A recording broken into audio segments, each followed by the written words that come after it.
the basic bottom line is that an NDE changes you.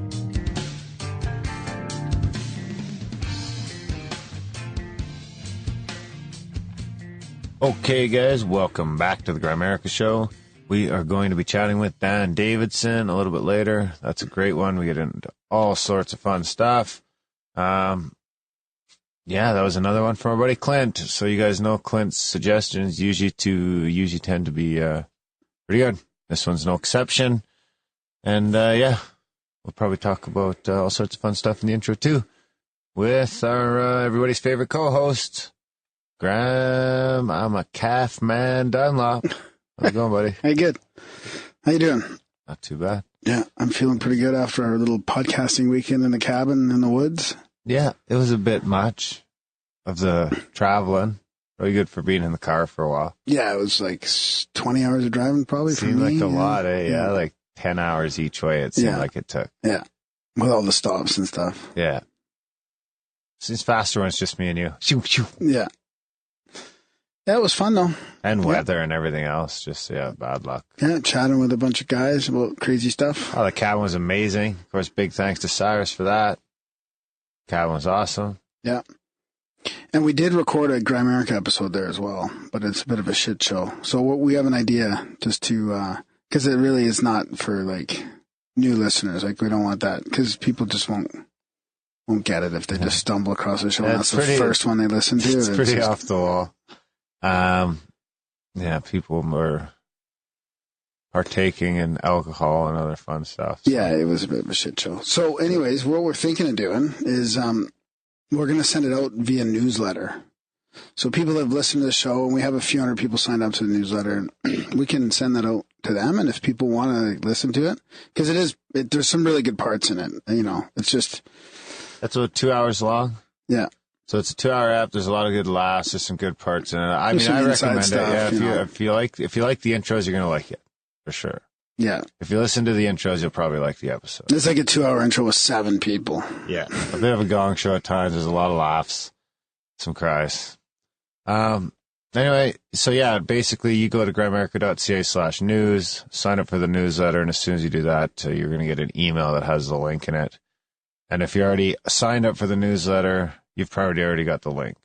Really? If not, it's good. No, not yet, but by the time this goes out. Oh. Or soon after. It'll probably come out in the newsletter on Monday, actually.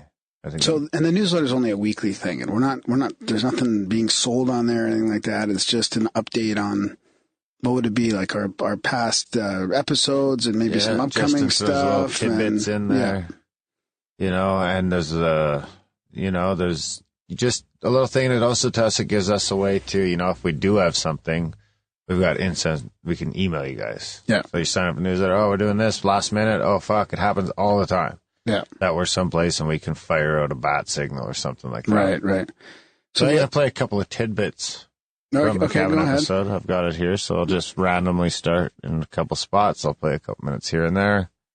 Yeah. And plenty of wildlife, but that doesn't rule out potential. Are you a believer in Sasquatch? I have hope. Was that me? You have hope? Yeah, me too. Hope. Yeah. Jeez, I sound baked. Hope to shoot one?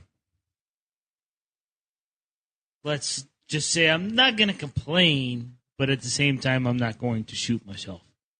Hey, it's coming through one ear only, I'm not going to complain. On me, anyway. Tell your buddy to shoot? Yeah, I noticed that too. I wouldn't stop him from shooting. Oh, let's check it out like this. Oh.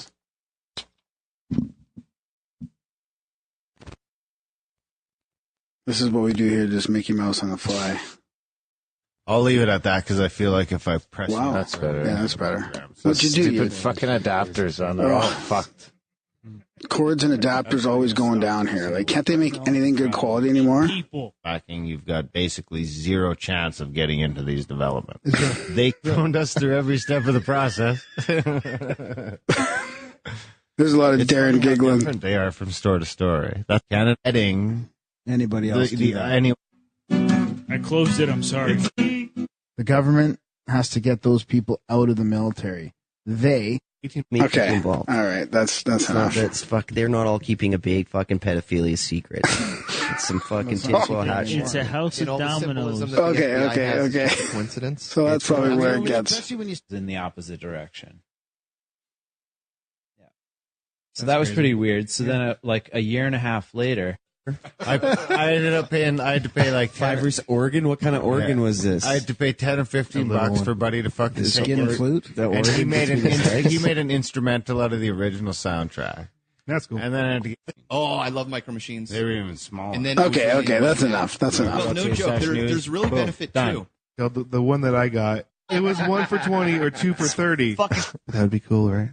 Not No, bad not time. my I'm just sick of fucking podcasting. That's a good. That should be a jingle. That's a good. That's a good place to stop it where you can't even fucking talk anymore. So bedtime. I'm just sick of fucking podcasting. But you say it with a massive slur. Yeah. So, anyways, a that couple rums in me by then. Yeah. Half a bottle. so Couple of the buckets. audio is actually pretty The good. on gravity that, bomb. considering. Yeah. Well, I've already that file's already been mastered. Or I did what's it called on it Oh, did the you? other night. Yeah. Yeah, like I was saying to you before, that was when it was getting a little much for me, being sober around a bunch of baked and drunk guys. When you started to laugh at me, I was like, oh boy. Usually I can stay in that vibe pretty good, but I felt like an outsider a couple times there. Outside looking in. Yeah, especially when you were laughing at me that one time. when I made fun of you, and then you like, Yeah, I totally naively didn't realize. like, no, you know how I feel. So, anyways, speaking of no. UFO quote of the week. Okay, I'll do the UFO quote. I'll do the UFO Too quote. late. I I got faded it out. Okay, I was going to just go on a little bit more about the intros because we do these little intros. We get the listeners involved. We read some emails. We read some stories, synchronicities, UFO quotes. We chit chat amongst ourselves a little bit before the interviews. And there is a timestamp in the show notes so you can skip forward to the interview. And you've actually got a chapter break now where if people don't want to listen to this, they can go forward to the interview, right? Yes. But I also wanted to ask everybody, because there has been a step increase in listenership. And I'm wondering, this is just, I believe it's sort of overall podcast interest has increased. I have a theory. We don't have to get into it now, but We won't. but if people do get a hold of us, like there's lots of ways, Instagram, Twitter, email, it's all in the show notes. Tell us how you, or tell us how you found us, I guess. Is that what we're... Yeah, tell us how you found the show. Yeah, it'd be interesting to know where everybody came from recently, especially. Yeah, and it's just good for us to know, maybe where we are having success with people sharing it, where we're not. Because, we don't do much other than the episode gets tweeted and gets posted to a Facebook page someplace. Yeah, there's not like a grand marketing plan. It's really just relying on you guys to tell others about everything the show. else is done by you guys. So, when we have big increases in listenership in small times, we assume it's you guys. So it's good to know from the new people how you found us. So welcome. Yeah, so that reminds us, might as well just get this over, not tell your friends about the show, because that's the only way we know, other people know about the show. And there are no ads. And there are no ads. Or sponsors. Or sponsors or bullshit. People accused me of fucking selling squatty potties, but I'm not. I just like the squatty potty. Don't get any money from them. Anyway, check out grimerica.ca/support. There's a bunch of different monthly options there. We've had a few new subscribers lately, and that's awesome. So it gives us the option to, expand and buy new cords, get new cords and new gear and improve the sound and improve the website and maybe get an app one day. All this stuff. You think there's just an endless endless list of possibilities we could do. Pay off some of my investment. Pay off the initial investment. Yeah. Check out grimerica.ca/support for all the ways you can help us do that. Sign up for the newsletter. Tell your friends about the show. Spamgram. All right. Graham. Profound UFO quote of the week.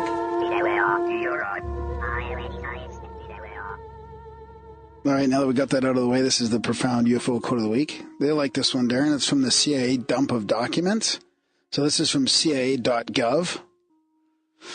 And it is... Oh, where's the description on this? So it's the subject is it a quote or a description? It's a report of UFO at time of Soviet satellite failure. So it's to the Chief of Domestic Collection Division, and it's February 9th, 1978, from the Chief Minneapolis office at 4:30 on 8th of February 1978. So-and-so, so there's some redacted information in here. So-and-so who works for the blah-blah-blah reported information that might relate to the Soviet satellite. Is the blah-blah-blah redacted? Yeah. Okay. That fell in Canada on Tuesday, 24th January. He said that while going to work a week ago Friday, 27th of January, he was on the bridge in blah-blah-blah going over towards the blah-blah-blah. And he Can you just say observed redacted? And he observed an odd object coming down in the sky. No description was obtained. He said we would pass this information to the Air Force, and if they wanted to contact him for more information, we would give the Air Force his name and telephone number. Number 3, for the record, in the event that anyone is tracking UFOs, we forward the following. And then there's a redacted list with a couple phone numbers in there. So, interesting, eh? Good stuff. You know what it reminded me of? Is I saw something when I was younger, and we thought it was a UFO, and I haven't thought of this for a long time. And then we heard, so it was like a meteor, like something falling down, like an object on fire, almost. And we heard it was a Russian booster rocket. Nice. Falling. In the atmosphere? Yeah. Or into the ocean? Yeah, well, like that's what we saw. Burning up in the atmosphere? Yeah. Huh. Nowadays you get the app, Sputnik app, and you can fucking tell when shit's going to fall. Maybe not fall, but you can definitely see satellites in the space station. Anyhow. Yeah. What else you got? It's been a while since we did feedback. You must have something good over there. Yeah, well, I do have some feedback from our show that was kind of like this show in a way, Dan Davidson show, and Craig Flowers. He was a listener of ours, and he has sort of like a theory of everything about time, space, matter, and energy. And he came on the show, and we had a lot of good feedback from that, so I want to read some of that. Sure. But before I forget... He's switching gears on me. Yeah, I know. Sorry, buddy. There's a night sponsored by Refuge Recovery Calgary, and it's a Soto Zen practitioner. He's going to be having a talk on craving. So I wanted to talk about that for any local people. And it's a talk on craving by Tim Sampson, and it's Friday, March 24th at 7 to 8:30 at the Community Wise Resource Center. And it's going to start with a 15 to 20 minute meditation. This Tim is going to talk on craving and then end with a little discussion.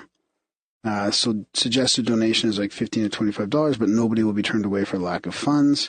And he's been practicing in the Soto Zen tradition since '94, having spent 5 years as residence at the San Francisco Zen Center. And he received the Zen priest ordination in Tokyo. And he's currently a student in Zoketsu, Norman Fisher, and received priest ordination from him in 2015. So it sounds like he's quite the Zen priester. Priester? Yeah. So sounds blasphemous. No. He's got a couple priest designations. That's pretty cool. Okay. Anyways, that's going on there. Get that out of the way. I'll put a link in the show notes. Another edition of the Grimerica Goodies by the people. For the people. Okay, do you want me to talk about? Do you want me to read the email first, or some Instagram feedback about the show? Email. The email. Okay, so this is from. Am I allowed to say his name? Yeah, this is from Fats. I'm not going to read the whole thing, but I'm going to read most of it. He says, good morning, Graham. Driving to work this morning with episode 211 on play. Y'all crack me up. I think Craig is on point. Not that I'm any kind of authority. Has he ever heard of or looked into Kelvin Abraham's tetraionic theory? That's the point of the email. Everything that follows is anecdotal fluff that led me to this question, and no need to read further. I just needed to get it written. Well, I'm going to read further. Okay. Here's the path that pulsed through my thoughts while listening. I met a woman in 2009 while working in Iraq. She was a linguist that had worked for the Balkan conflict. Was she a cunning linguist? who enjoyed mystic teachings. We experienced many esoteric and unexplainable events. She mentioned something called Reiki, and I thought it would be a good fit for the practice. Intuition hit me and clearly said to leave it alone until given a green light. I did. A few more years passed. Sitting at a desk in Afghanistan, the Paktika Mountains, Camp Sharna, intuition returned 2 days before heading for a home visit, and insight was Reiki. Find your teachers. Begin at parents' home. Follow the path. So no idea why intuition sometimes has this choppy vocabulary. Probably the years of me watching Kung Fu episodes. I did. During the attunement meditation, I was taken someplace deep within, beyond the body, maybe interstellar. Then was shown several geometries, including the tetrahedron, which I had very little, if any, exposure up to that moment. An archetypal kind of voice, a thought distinguishing itself from the rapid imaging and flood of insights pulsed over my consciousness. This is original thought. Geometry is original language. After that, several images flashed through of archetypal deities and the idea of people from every cosmos communicating in this language, and that understanding of geometry encourages telepathy. Who knows if it's true, simply reporting the experience. So months later at that same desk, intuition slapped my everyday with another thought. An online course is coming for X amount of dollars. Take it. We can't change your course without it. A philosopher mystic is the teacher. I barely had an internet connection. Naturally, I resisted, then caved. Checked my spam, which I never did, and there it was for the exact amount, $777. Ken Wilber's Superhuman Course. That course introduced me to people who have forever changed my history for the better. The course itself was a bit cerebral and was the inaugural launch. During the years since then, I've lived through several download and other strange experiences. All happened after Reiki in 2011. I wonder when I took my Reiki. I think I did it in 2012 or 2013. When you became a Reikist?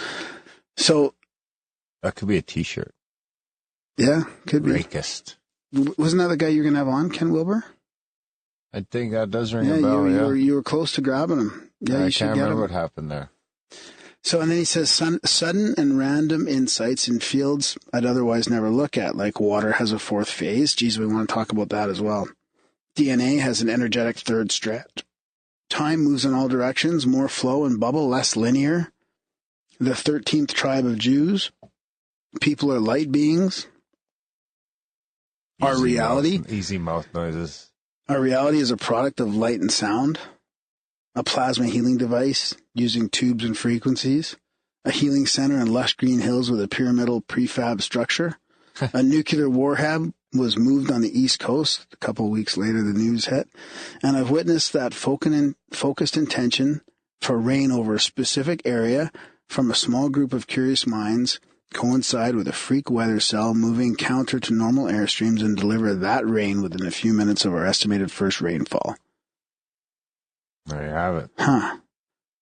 So each download led me to days of Google searches for me and the guys I worked with. Not once did the download leave us with empty results.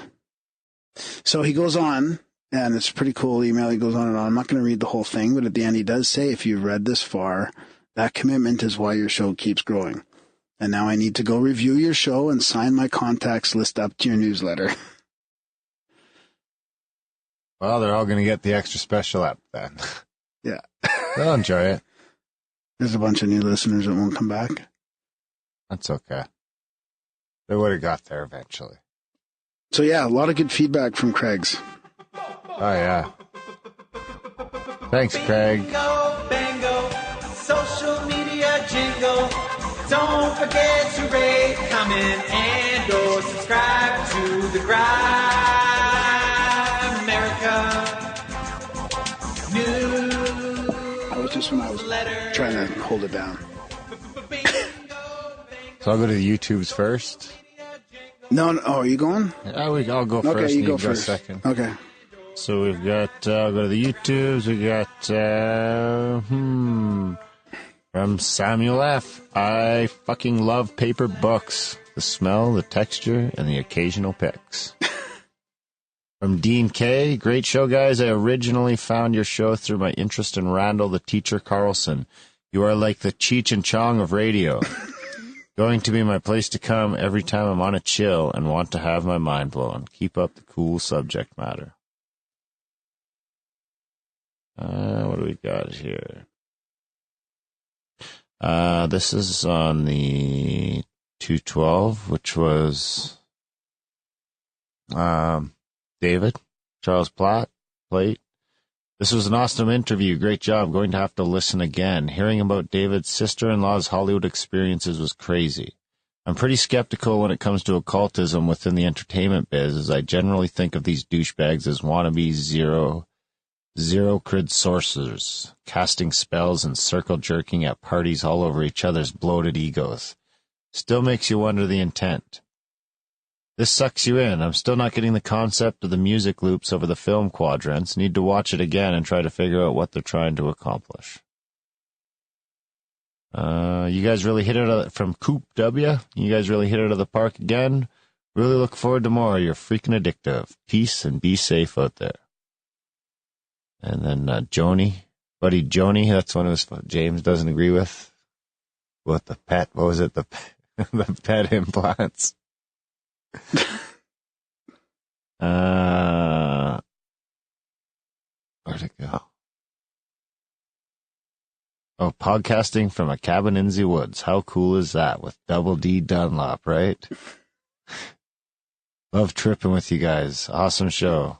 Anything happening around Calgary anytime soon? Peace and be cool. Oh, that was from Coop again.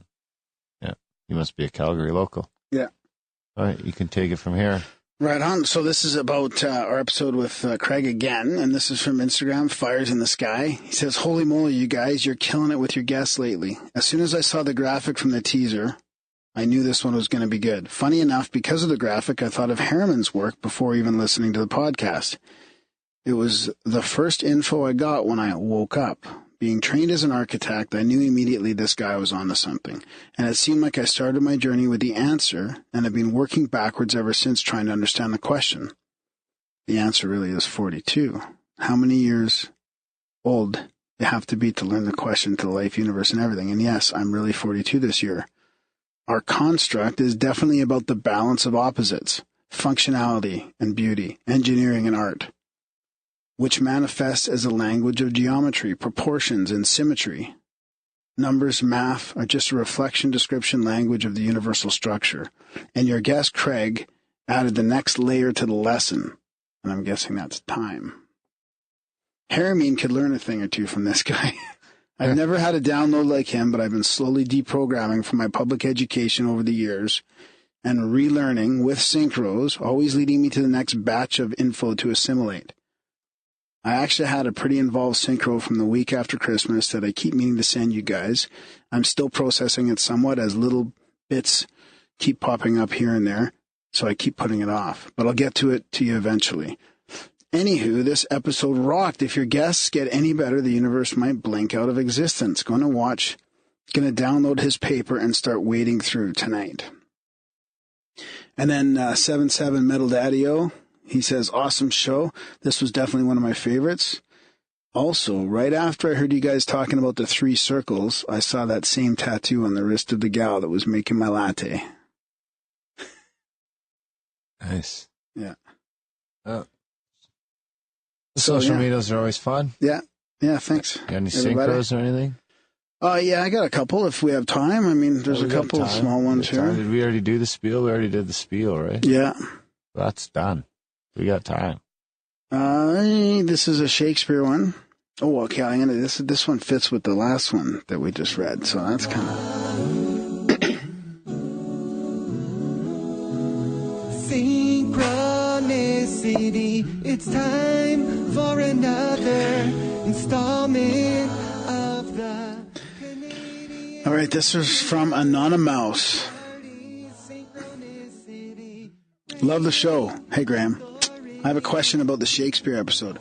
Oh, where can I find an image of the sonnet cover that your guests used to connect the dots and show all those cool mathematical constants and stuff?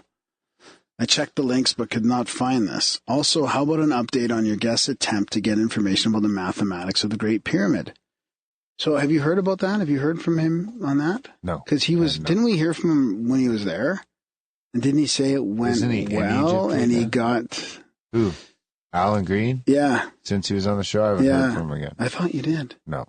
Okay, well, we'll follow up on that and see what he got. Because I thought I heard something about him. He's still in Egypt. Him actually measuring that... he was going the to try concaveness of the eight-sided pyramid or something. He was going there to try that, I think. Yeah. Quite the adventurer. Oh, yeah, that guy's like fucking Indiana Jones, man. And also, that sonnet thing, I found, I think he was...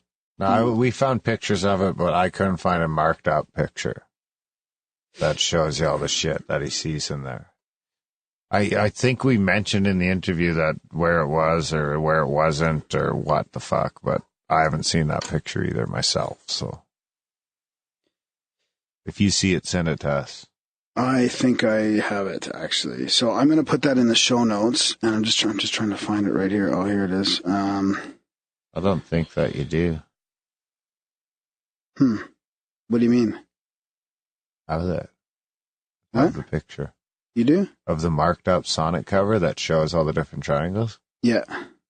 Not the marked up ones. No, that's what I'm saying. I haven't seen them. We haven't seen it. Anyone can Google a picture of the sonnets. It's that. It's not that. He was talking about being the title page, but it's actually the dedication, all those pyramids, I think. Does that make sense to you? No. Why? I don't think that's how it works. What do you mean?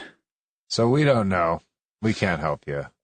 I'm pretty sure that's what it was. We're both guessing, and we're both guessing different things. Anyways, I'm putting it in the show notes for people if they're interested in seeing that about from that Alan Green episode. And on to his synchro. Okay. Or him. I don't know if it's a him, but it is actually. Yeah. Also, here's a synchro. I was driving one day, and the car in front of me had a license plate with 4 7s in a row. It's funny that I just read that other thing with 3 7s, and this. Yeah, you could have set that up. And it's from 7-7 Daddy-O. I wouldn't put it past There's a lot of 7s going on in this. I wouldn't put it past you. Oh, come on. You know I'm not going to play What's around. 7 for? You think I'd be out faking crop circles too, but that's your job. Not yet, it's not. It's fucking 30 below again. And I thought, what are the odds of having 4 7s in a row? And what would be the odds of a license plate with 7 7s in a row?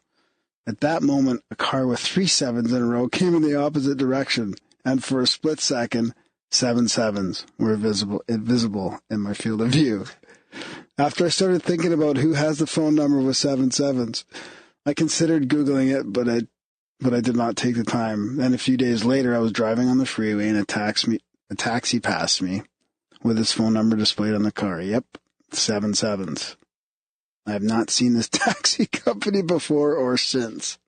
You should take that taxi. Maybe there's a lottery ticket in the back seat or something for you. Yeah, just call it. I need a ride somewhere. I need to just take you around the block. Wherever you got to go. Yeah. Wow, actually, that was more profound than when I read it the first time. I'll give him a 7.7. There you go. Full intro full of 7s. Yeah. Anything else? That's about it. Yeah, that's about it, buddy. This was a great episode with another fellow with a download. That's a couple people that we've had that seem to have this I did also want to mention experience about. I wanted to mention that we had the wrong fucking links in the show notes for David Charles' plate. So we have the links in there now that have all those movies and stuff that we talked about in there, because I know a bunch of people were emailing me or tweeting me or wanted to see those movies, and we finally found them and we watched them. Okay. And then we've spent about half an hour trying to pause The Wizard of Oz. Oh my God, we found this, like one frame had a symbolism in The Wizard of Oz when the house came down. 1 plus sideways semicolon? Well, no. Was that the symbol? Michael says it was a snake around a stick. Oh, that's right. A cross with the bottom cut off. Broken cross. Yeah, broken cross. And then what was what did he say the semicolon was? I don't think we got that. I can't remember. Michael. Do you think that's in the original Wizard of Oz, or was that in his compilation of the Pink Floyd Dark Side of the Moon, I think, was the one that went with that movie? Yeah. Who knows? Anyway. That was pretty weird. I think I said I was going to link to it in the show notes of the bonus episode, but that's not going to happen. Actually, no, I think that was the UMG episode. Yeah, that's right. That's what it was. Huh. Anyway, guys, enjoy the chat with Dan. It's a great one. Check out the other show notes for David Charles Platt if you want to check out those videos. And, yeah, enjoy.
All right, tonight we've got Dan Davidson here. He's been recommended by one of our listeners who always recommends the best guests. Clint. Our buddy Clint. And it's interesting because Dan's research seems to really cross over with some of our past guests recently. He's been researching Aetheric Science, like resonance, atomic structure, that type of stuff. And he has a paper. I don't know if you'd call it a book or a paper. We'll talk to him about it, but it's called Shape Power. And it's a treatise on how form converts universal ether into electromagnetic and gravitic forces and related discoveries in gravitational physics. So this is kind of one of those, pushing against our current scientific paradigms, and we're really glad to have Dan on the show. Thanks for coming on, Dan. Yeah. Yeah, it's good to have you. We can start with that if you want. I mean, your paper and your presentations that we've seen online about shape power. Is that a good place for us to start? Yeah, sure. I can talk about shape power. It's got a lot of stuff in it. Basically, the shape power book was a result of about 40 years of research, and it all came together in like about 3 or 4 days when I started working with a clairvoyant. Wow. One of the things that I had been interested in is that John Keeley, who was the scientist back in the late 1800s. Yep. He would write shapes or figures on the blackboard, and his equipment would run. Oh, and yeah, they right, could never right. find any. Yeah, this was kind of magic. And this friend of mine who was a clairvoyant said, well, let's see what happens when we do a few shapes. So I drew 2 lines that converged, and I asked this clairvoyant what was going on. And they said, well, there's a spiral that started very tight at the vertex of the 2 lines, and then again gets wider and wider and just kind of follows the line around until it disappears. Mm-hmm. And I knew immediately that these 2 lines converging was creating a magnetic field. So I ran a bunch of tests on converging lines, and I had a fluxgate magnetometer at the time, and I could actually measure a magnetic field by the converging of these lines. I mean, the lines were just drawn. You could use sticks, any kind of material, magnetic, non-magnetic, wire. They all created a magnetic field when they converged. And so I had a friend of mine in California run a test. His name is Joe Parr. He's passed on now, but he and I were in close contact on a lot of experiments and stuff. And he had a magnetometer, and he ran some of the same tests. He took a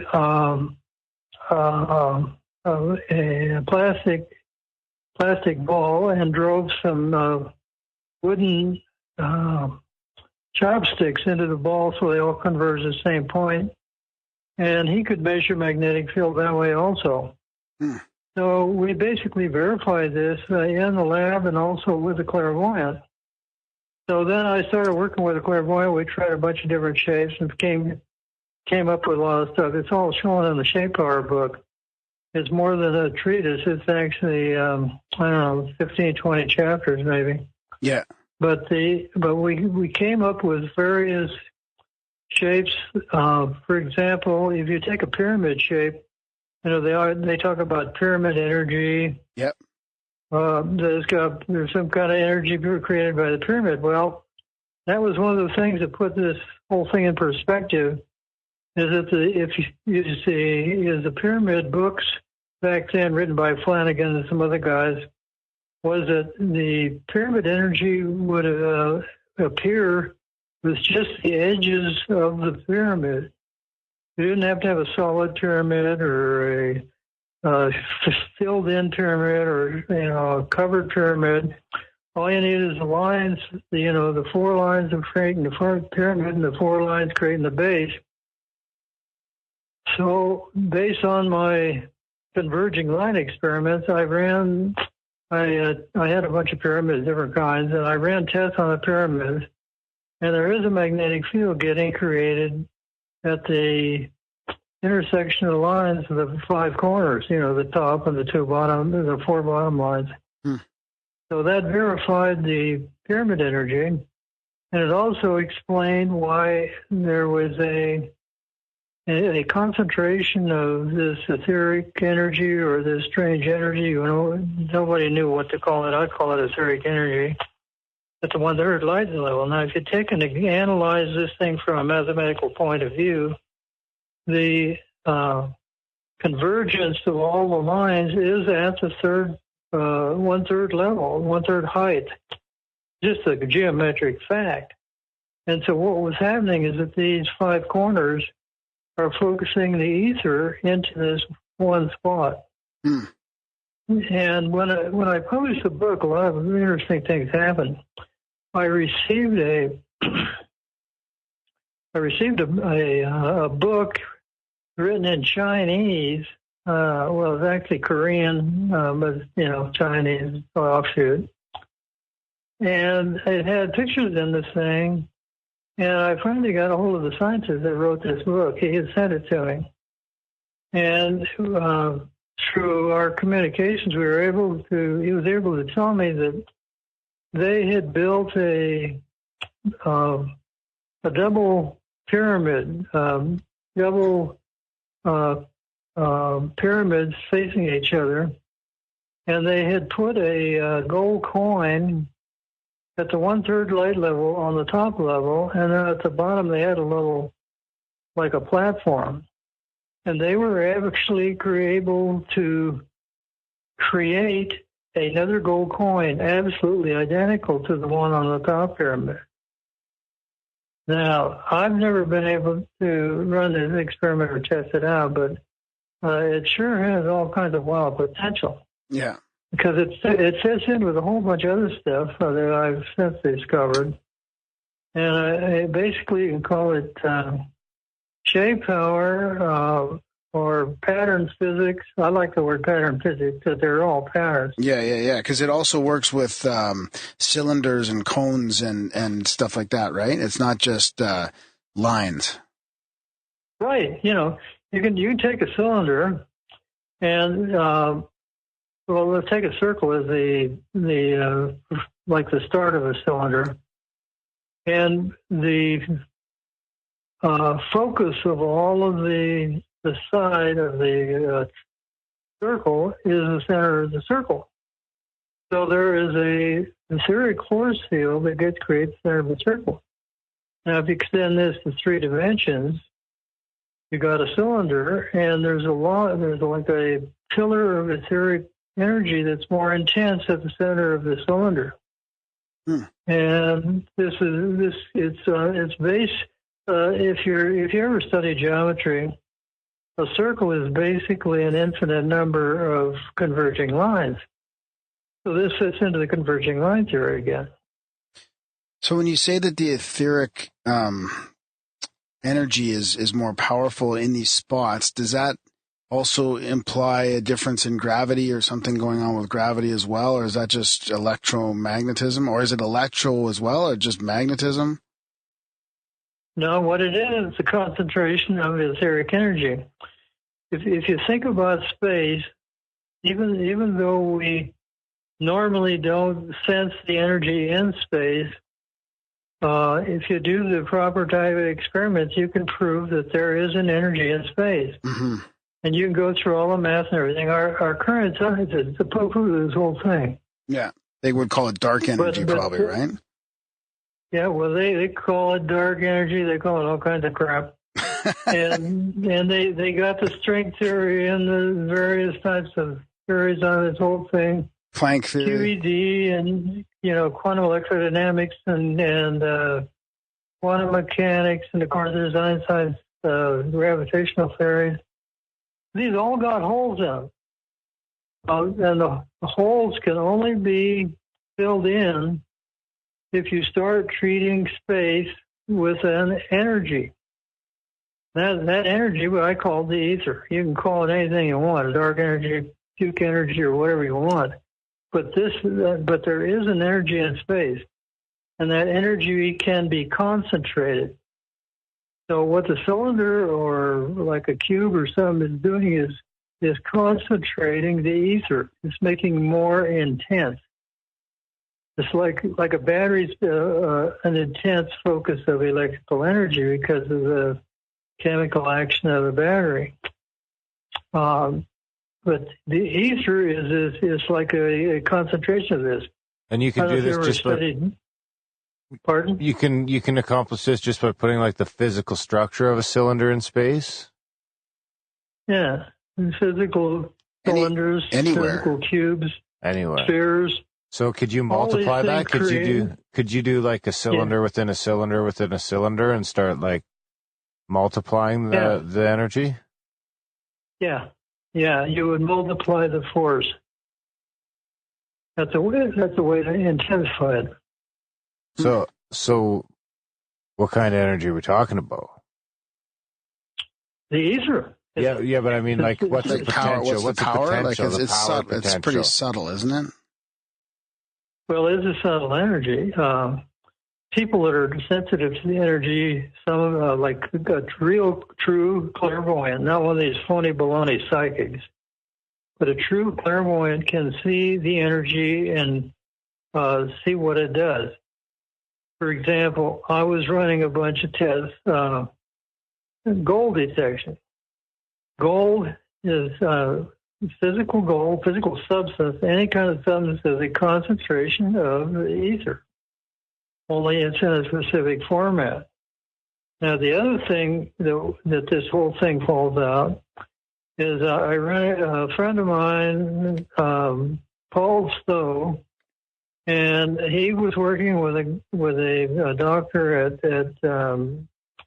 UC Berkeley, probably one of the labs, Lawrence Labs, and they came up with a ether theory, and they treated the ether as a hydrodynamic superfluid. It has certain properties. But if you treat space as this hydrodynamic superfluid, you can use the standard wave equations for a liquid material, only you use the ether, and you can derive all of the parameters for space, gravity, electric, you name the force, they can derive it. They derived it with this one paper. I mean, it was fantastic. And I contacted Paul Stowe at the time, and we talked a lot about this stuff. But basically, like what's an electron or a proton? They fall out of this theory of these that Stowe and Minks worked on. A proton and a neutron the only difference is the size. They're both rotations in the ether. They're donuts, like a donut shape. Like a torus? A torus rotates on its axis, and it rotates within the torus itself. Yeah. And what it does, it acts like a siphon, and it pulls the ether down through this torus, and the torus has a certain amount of resistance to the ether flowing through it. That resistance is gravity. That's what causes gravity. So the two basic particles, protons and electrons, both have that same property, and they're practically identical in all their physical properties that they've measured. And a neutron, which they try and claim is a stable particle, it's only stable for up to 15 minutes. That's, as far as I'm concerned, is BS to call it a stable particle. The only two stable particles are the proton and the electron, and they form the basis for gravity. Because they resist the ether flowing through them. And that resistance on that rotating torus is the gravity field. That's how simple the whole thing is. And the electric field is a concentration of the ether between 2 points. And what happens is when you got that, the ether tries to equalize between those 2 points, assuming you got them isolated. That's an electric field. A magnetic field is a rotation ether. That we're back to the converging line thing. Yeah. And that's how simple all this is. We don't have to go to QED and all this wild mechanics and stuff. There's a lot of stuff that falls out of mechanics. But the other problem is where does the ether come from? Everywhere. What is the ether? When you answer that question, you're going to understand a lot of things about how the universe functions. But basically, if we go back in history, excuse me, I got a drink. Sure. That's fine.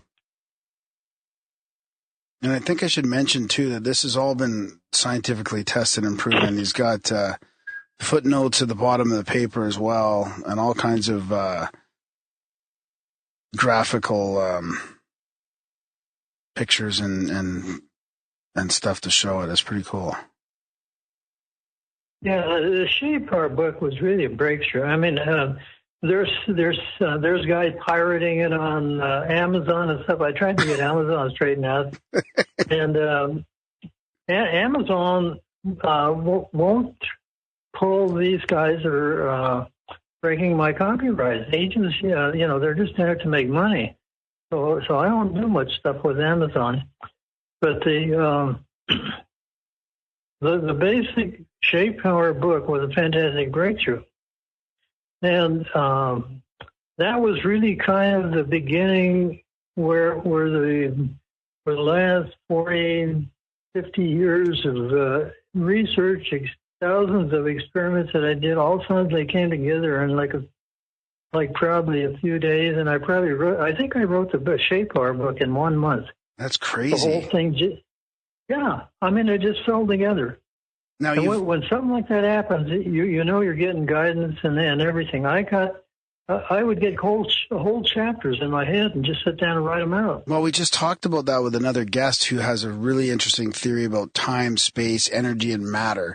And he had a download, and then you've had a couple near-death experiences too that I wanted to bring up before we forget. So, do you think that your ability to download this chapter in this book so quickly had anything to do with not only the clairvoyant that you saw that obviously opened something up, but your previous near-death experiences? Yeah. See, the thing is, let me go back to when I was a little tiny kid. I had two near-death experiences. One when I was born, The doctor that when I was born, there was something wrong with my body, and the doctor did some operation on it, but he was a drunk. He didn't do a very good job. This is in Rapid City, South Dakota. Well, anyhow, what happens is I'm out of the body now, and I'm wandering around the hospital. All of a sudden, I see all these nurses running in. My mother is screaming and hollering. She said, "You got to go find out what's wrong with Dan. He's dying." She was getting the inputs from her higher self that something was wrong with my body. So they ran into the crib, and my body, I had lost about half of my blood. I don't know how I was even still alive. And they give me a transfusion or something, and of course then I was back in the body. And I didn't understand what had happened, really. All I knew is I was out of the body, and my mom was creating a big stink in the hospital. That was the first NDE. Well, the next NDE was when I was 8 years old. And that was due to getting carbon monoxide poisoning from an old car that one of my older brothers had. And what happened was we were going out of the town, and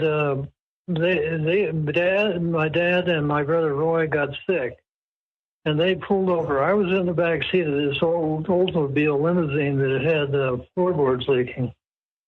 And I was outside of the body. My dad and my brother were out there heaving their guts out in the field by the car.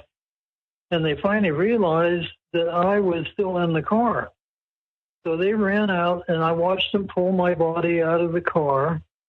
And they did, artificial respiration like they did back then. They couldn't revive me. They tried everything. They didn't know about a lot of us, how they do today. And so they rolled the windows down. They hopped back in the car and went back into Sturgis. And they took me to old Dr. Smiley. This is the doctor's actual name, Dr. Smiley. And Smiley is an old, family doctor. He was a good guy. And I was following the car. They were roaring back as big dust clouds and stuff going out, and I was following this car.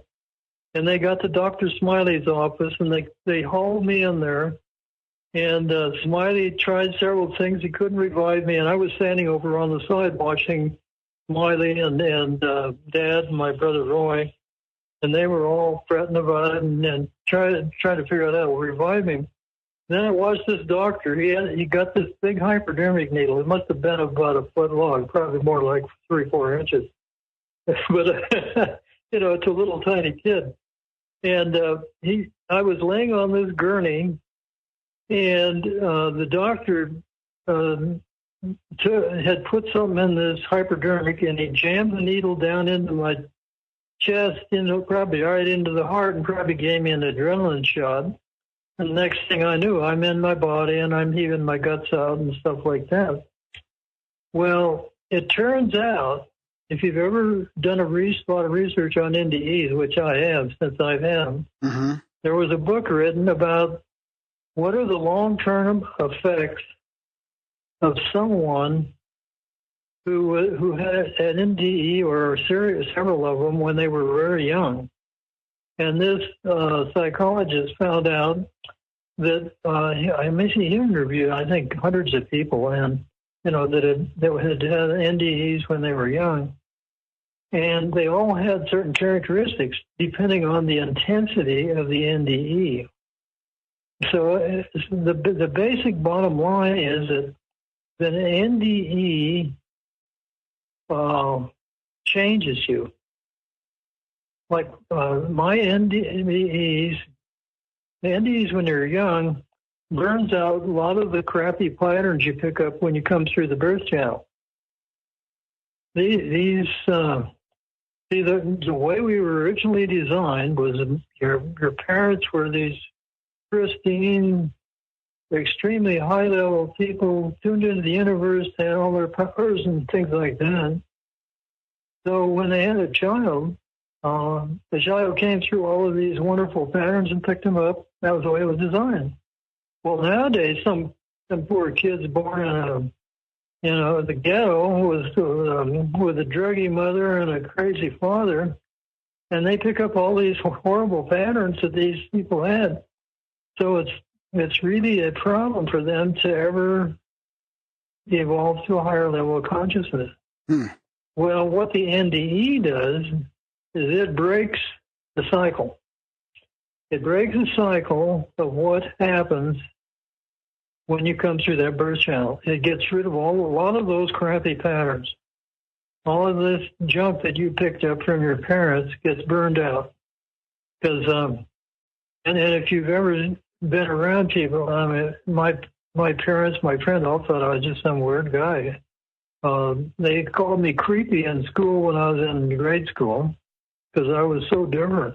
You know, when you can look at somebody and know everything about them, it gets pretty creepy to them. So what happened is when I was young, I was really interested in what had happened to me and what makes the universe tick. And so by the time I was 11 years old, I had gone through all of the chemistry and physics books for high school. And, you know, I hadn't even gone to high school yet. You know, my mother could see that I was a fairly bright kid. So she bought chemistry sets and gave me books and, the Harvard classics and you name it. I did encyclopedias and stuff. So I went through a lot of this stuff. So I was really interested in science. So when I got to high school, I thought, well, I'm going to learn a lot of good stuff. So I found out that I was already knew everything that was going to talk about in high school. I was taking chemistry and physics was like reviewing stuff I already knew.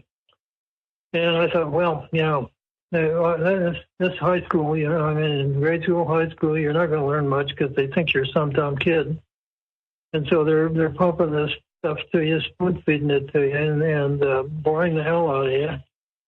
And I thought, well, when I get to college, I'm going to get the etheric world. They're going to really teach me how the universe functions. So I get to college, and I start taking physics and chemistry and mechanics and a bunch of other stuff. I was majoring in electrical engineering at the time. Yeah, it was the same stuff, except in more detail than I knew in high school. Mm-hmm. And so I had, due to my NDEs and things, I had experiences with higher beings. Yeah. And so I knew that God existed. I didn't understand it at that time. I had looked at a lot of things, but I just didn't understand it. But so in my simple-minded way for a kid, I prayed to God to show me how the universe really functions. And that's what's happened my whole life, is that these great masters, or whatever you want to call them, these great beings, have gradually dumped the concept of how the universe is over the years, like the last 50, 60 years it's been going on. Well, that's kind of, pardon? Keep going. Sorry. That's kind of... I didn't... Pardon? That's kind of... You were just going to say? So basically, the shape power discoveries were like the first jump off. I had studied all kinds of things. I had met, because of that little simple-minded prayer when I was a kid, I had met some of the most fantastic people you can imagine. I mean, people that were not known to the public, but people who taught me stuff. They had libraries and things that did not, they had spent a lifetime collecting alternative science stuff. Yeah. And so I was availed of all of this to study it. And plus all of the experiments and things that they had done. So so while I was going to college, I carried on a full-time research in alternative science. And when I finally got out of school and went to work, got myself equipment, started experimenting and doing stuff and learning more. But I probably did, at least 1,000 experiments during this time. And the net result was so that when this breakthrough came with the shape power stuff, it was like everything's gelled and started to come into focus. I was just going to say that. It's like you had to learn all this stuff and go through all this stuff since you were 11, loading yourself up so that it was there so that you could actually, articulate that when the download sort of happened. Then you could put it out on paper. It's like when an athlete, like a pro athlete, has to practice for 10,000 hours, let's say, they say, right? Like you put so much time in, and then when you're in the moment and you're flowing, all that experience comes through. And it's like that's what you prepared yourself for all those years. Yes, that's exactly right. Keeley said it in one of his diatribes back in the late 1800s. He said every scientist and the researcher has to go through a period of what he called dead work. I mean, you just got to wade through all this stuff of the past and kind of get it under your belt so that you can make the next leap from that. Yeah, exactly. Even subconsciously, right? It's not like you're extracting it on purpose. It's just all there for the taking. Yeah. So you absorb all of this stuff.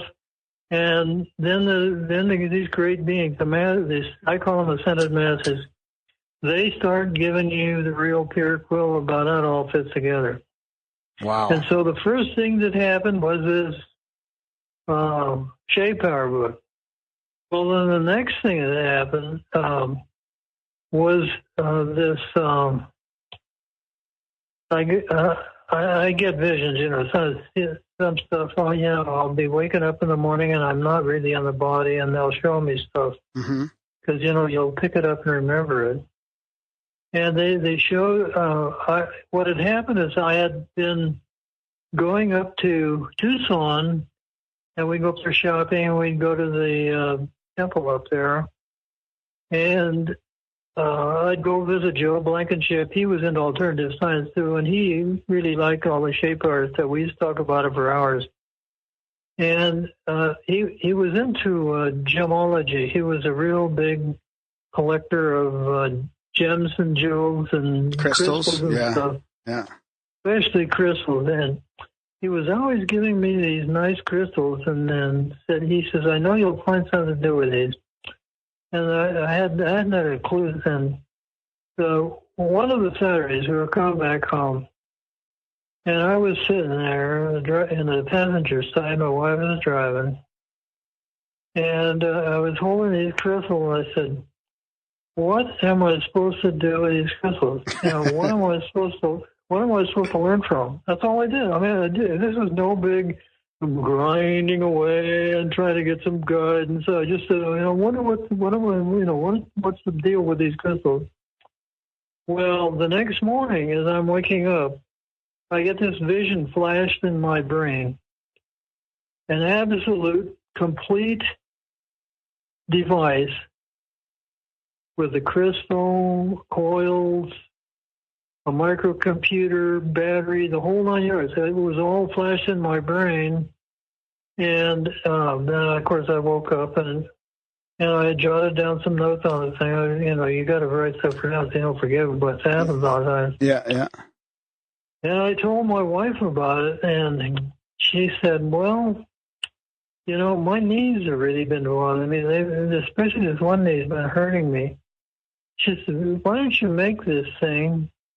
Because you got all the stuff to do it, and try it on my knee." Wow. So I said, okay. So I spent 2-3 days building this thing and fixing the crystal and the coils and all the electronics and stuff. And I took it into her, and she turned it on and pointed it at her knee for about 3-4 minutes, and the pain went away. I mean, just like that. Wow. And I thought, wow, this is really weird. And it was fantastic. They basically showed me how to build this healing machine. They didn't tell me anything about it. They just showed me the machine. So I did a lot of studying on it. And I built a few of these. I built one of them for a lady up in Tucson.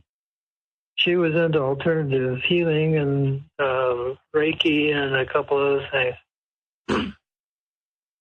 So I built her one of these wands. I call it a healing wand. And she took it home and she played around with it. And she didn't have anything wrong with her. But she had a neighbor, this couple, and she loaned it to the wife because the husband had had a back surgery about 6 months before. And this poor guy had been in constant pain for 6 months. I mean, he couldn't sleep, he couldn't do anything, he couldn't move around. Anything he did, it hurt like hell. And so she loaned him this healing wand, and the wife treated the husband with it every day. And at the end of 2 weeks, the back was back to normal and healed perfectly. Wow. This is the kind of stuff it does. So and it's a ton. Okay, go ahead and ask your question. Well, it's just about that. It's from Clint, actually. He wanted us to ask about crystal healing and how you think it works and the best healing wand to make. So when I was reading that question, I had no idea it would be like this complex healing wand with coils and electrical circuits and stuff like that. But can you also just talk about, I guess, crystals in general, if there's any shapes or wand types and how you think it works? Okay, let's go back to the basic electron proton model. Yeah. You got a torus zipping around, and you got this energy that's flowing through it, the ether. Why is that electron sustained? Now, if you're sitting there and you're blowing smoke rings, they eventually dissipate. Even though the thing is, the forces don't last and they dissipate. Well, the electron's got like a 70 million year half cycle. No, it's not going to deteriorate ever, period. I mean, hell's going to freeze over before that thing deteriorates. So that was one of the big questions. Why is it sustained? It turns out that up the food chain, beyond Jesus level, I mean, like Saint Germain and Jesus, some of these beings. Someone asked Saint Germain, he says, how far does this evolution go? And Saint Germain said, I know beings as far above me as I am above an ant. Okay? Yeah. That's a fact. I've seen some of these great beings. I've met them. They've man, I mean, you can't believe some of the stuff that these beings, how they operate. I mean, we're little ants compared to them. But anyway, up the food chain, past the sun to the galaxy, is a great being. And this great being sustains this entire galaxy and radiates patterns of perfection out through the whole galaxy to be used by conscious beings like us, like these masters. And those patterns are what sustain. One of the patterns is an electron. And the electron is sustained by this pattern as it gets energized and constantly energized by the universe. That's why the electron exists as it's an evolving being now once it gets created. And it's going to go through a whole life cycle. The great being that created our sun said that the destiny of every electron if it wants, is to become a son. Oh, I love that. Like, isn't that a fantastic statement? Because it's, keep going. And we're in that evolutionary chain, that spiritual evolutionary chain. We're in that chain we're obviously way beyond electrons. We're way beyond these elemental beings that create a lot of stuff in nature.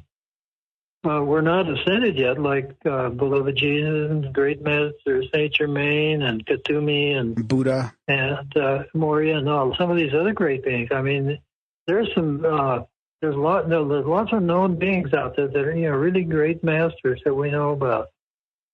So what's happened is that as we evolve, we build up our capabilities.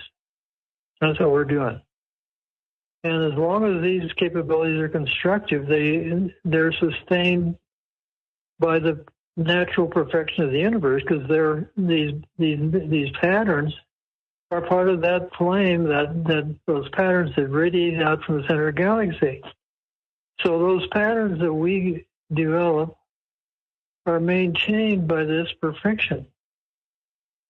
So as we evolve up the chain, we accumulate more and more of this perfection. Now, I call this pattern, this aggregated set of patterns that flow out of the center of the galaxy, the master power flame. And there's a reason for that. I'll get into that, if you want to keep going with this stuff. But the master power flame has all the patterns to create perfection, create a perfect universe. Okay. And here at this level, we look around and say, this doesn't look like a very perfect universe. We got all these crime and and all these hate and the bad vibes and the nasty crime stuff going on and things. Well, that's not part of the universe. It's eventually going to get cleaned up and cleaned out. I mean, it's going to go away. You got terrorists; they're going to be gone.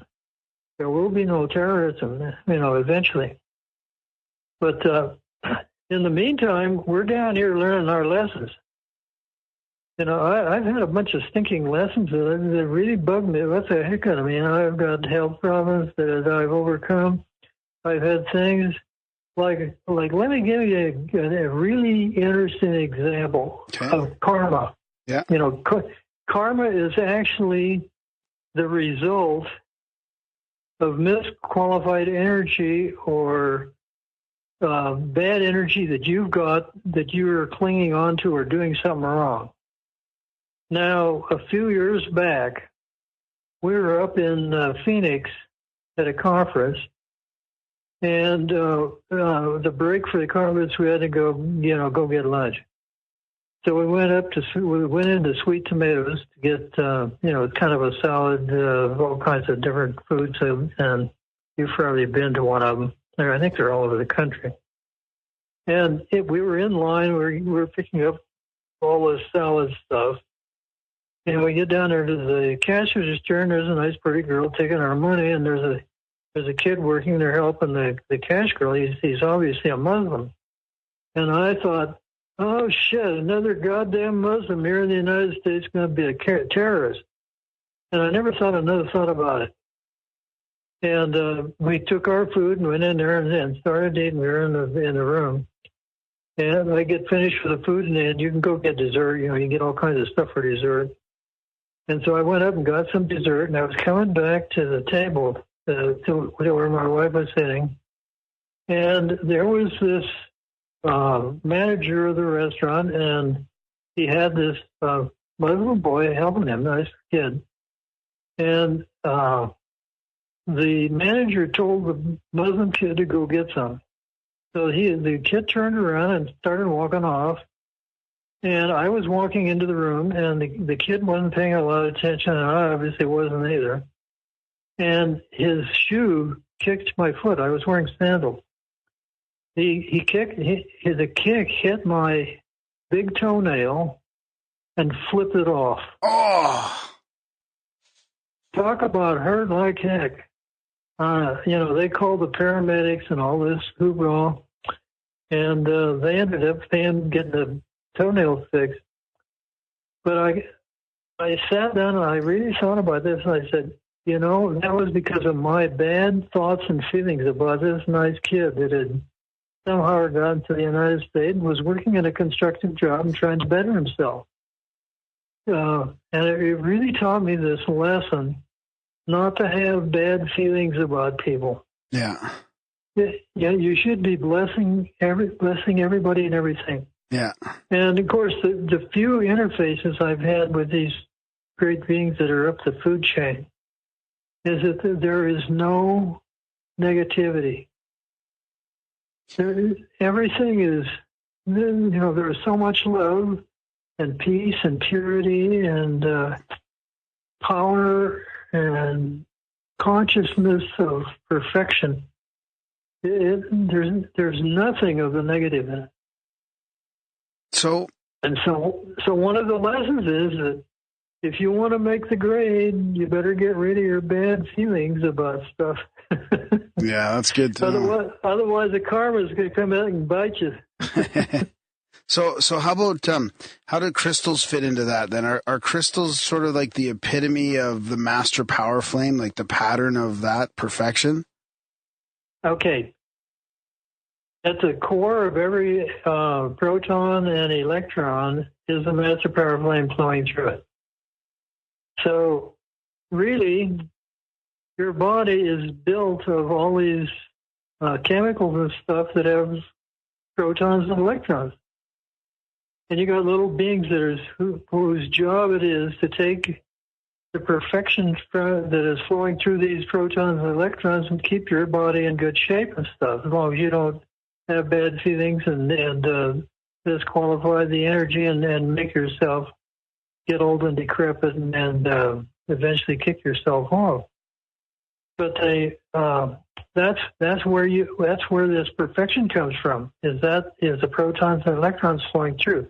There's only stable particles, so that's where they got to come from. There's no other particles that are stable. You know, you can say a neutron is a stable particle. Last 15 minutes, if you want to call 15 minutes stable. But the thing is, the protons and electrons have this radiance of perfection always flowing through them. And that radiance is a master power flame. It just flows through the protons and electrons. So at the crystal level, let's say you got a simple crystal like a quartz, like a clear quartz. Quartz is silicon dioxide. All right, it's got two chemicals. It's got a bunch of protons and electrons in it. And so if you know how to stimulate the crystal, it will radiate out in a beam the master power flame. Huh. That's how simple it is. So these people that think, you know, the crystal has all these healing powers and stuff, well, it does have healing powers, but so does everything else. But unless you know how to stimulate and energize and focus those patterns, then it's not going to do any good. So how do you do that? Is that something you can do with multiple different ways, or? No, you don't need a laser. It's, I made all kinds of discoveries after this, but basically the vision for the healing wand is that the coil around the crystal and the voltage that goes through it, you got to have the voltage in the right direction, it stimulates and pushes the master power flame out through as a beam of light. So if you got somebody that you point this healing wand as, you know, this lightsaber, you point this lightsaber, this healing saber at someone, that master power flame is going to go into their body. Now, you got to get into the structure of the body of why it heals. Mm-hmm. In the first place, you got four lower bodies. You got a physical body, mental body, emotional body, and etheric body. Mm-hmm. And each of those are made from the substance of those levels. You know, the physical is made from physical matter. Yep. The mental body is made from the finest substance of the etheric realm. What realm is it? Yeah, the etheric realm. It's made from the finest substance of the etheric realm. And the emotional body is made from the finest substance of the water element. So you got air, earth, water, fire. And the fire is the etheric element. Okay, the etheric body was made by your higher self. Everybody's got a higher self. Yep. The higher self made the physical body. It made it through via the master power body. The etheric body has all of the patterns of perfection for your physical body and your other bodies. And so what your higher self does is it gathers the substance from these four realms, and it builds the first three bodies, the mental, emotional, etheric bodies. And at that point, the being that is you without a physical body can now manifest in a physical body. And so you can choose to manifest in a physical body. So your parents build, and they build the matrix, and your higher self actually helps you build a physical body with all of the patterns of good plus your karma. For example, people wonder, why was Joe Shimolian born blind or crippled or something? Well, those were patterns that were built by that person, Joe Shimolian, in a previous existence. And so those patterns are still hanging around him, and until he dissipates that negative energy, he's going to have problems. Now, there's solutions to all of this. Very simple. One of the patterns, well, some of the patterns, there are several of them. One of the patterns in the master power flame is what's the violet ray. You've probably studied yoga maybe, and there's like 7 rays. Well, the violet ray is one of them. Well, one of the qualities of the violet ray is that it transmutes transmutes negative patterns. So if you use this violet ray, you can transmute these negative things, like Joe Shimolian can call to his higher self to transmute this negative energy and eventually perfect himself and go to a higher level. And that's basically the process of it. Now, the healing ray from the master power flame healing ray from the healing wand intensifies the pattern of the etheric body. And by intensifying the pattern of the etheric body, it affects the physical body. And so by my wife pointing that healing wand at her knee, the pattern of the knee and the etheric body manifested perfection in her knees. And that's how healing was meant to take place. You studied the Bible. I studied the Bible 7 ways, and it makes sense, all of them, if you accept the basic premise of each of the 7 ways. So the Bible isn't anything. There's a lot of simpler stuff to study. But you talk, in the New Testament, there's a few things that Jesus talked about was that, he healed these people, nearly instantly. And what he did as an adept is somebody that's a master at this level.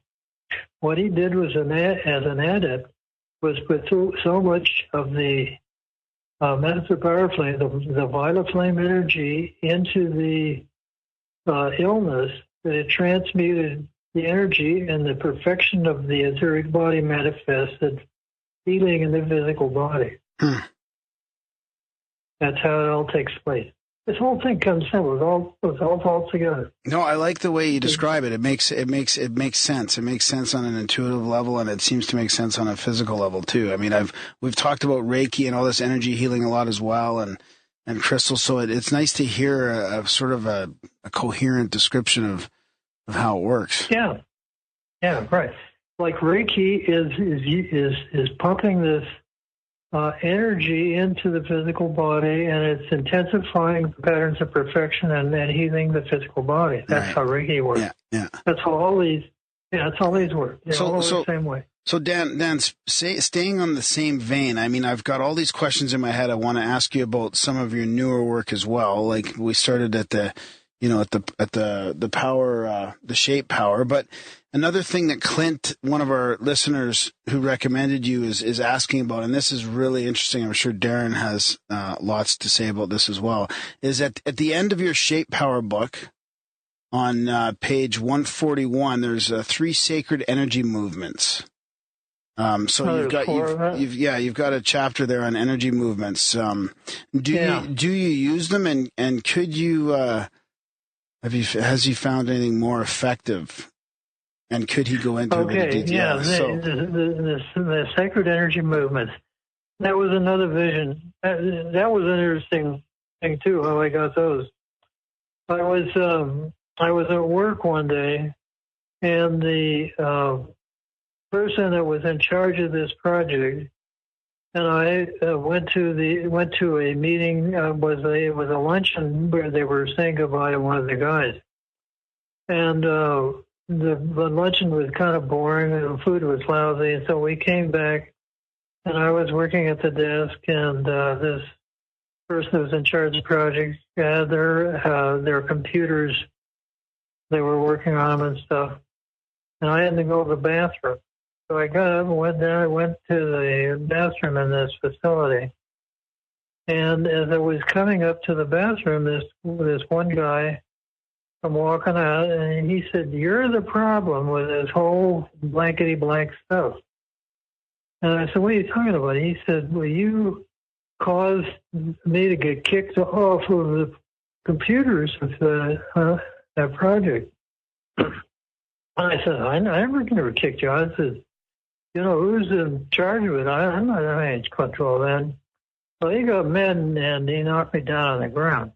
And this was lunch hour, nobody around. And I was down on the ground, and he was ready to smash me again. And out comes the secretary of the manager for that whole facility. And she said, "What the hell is going on here?"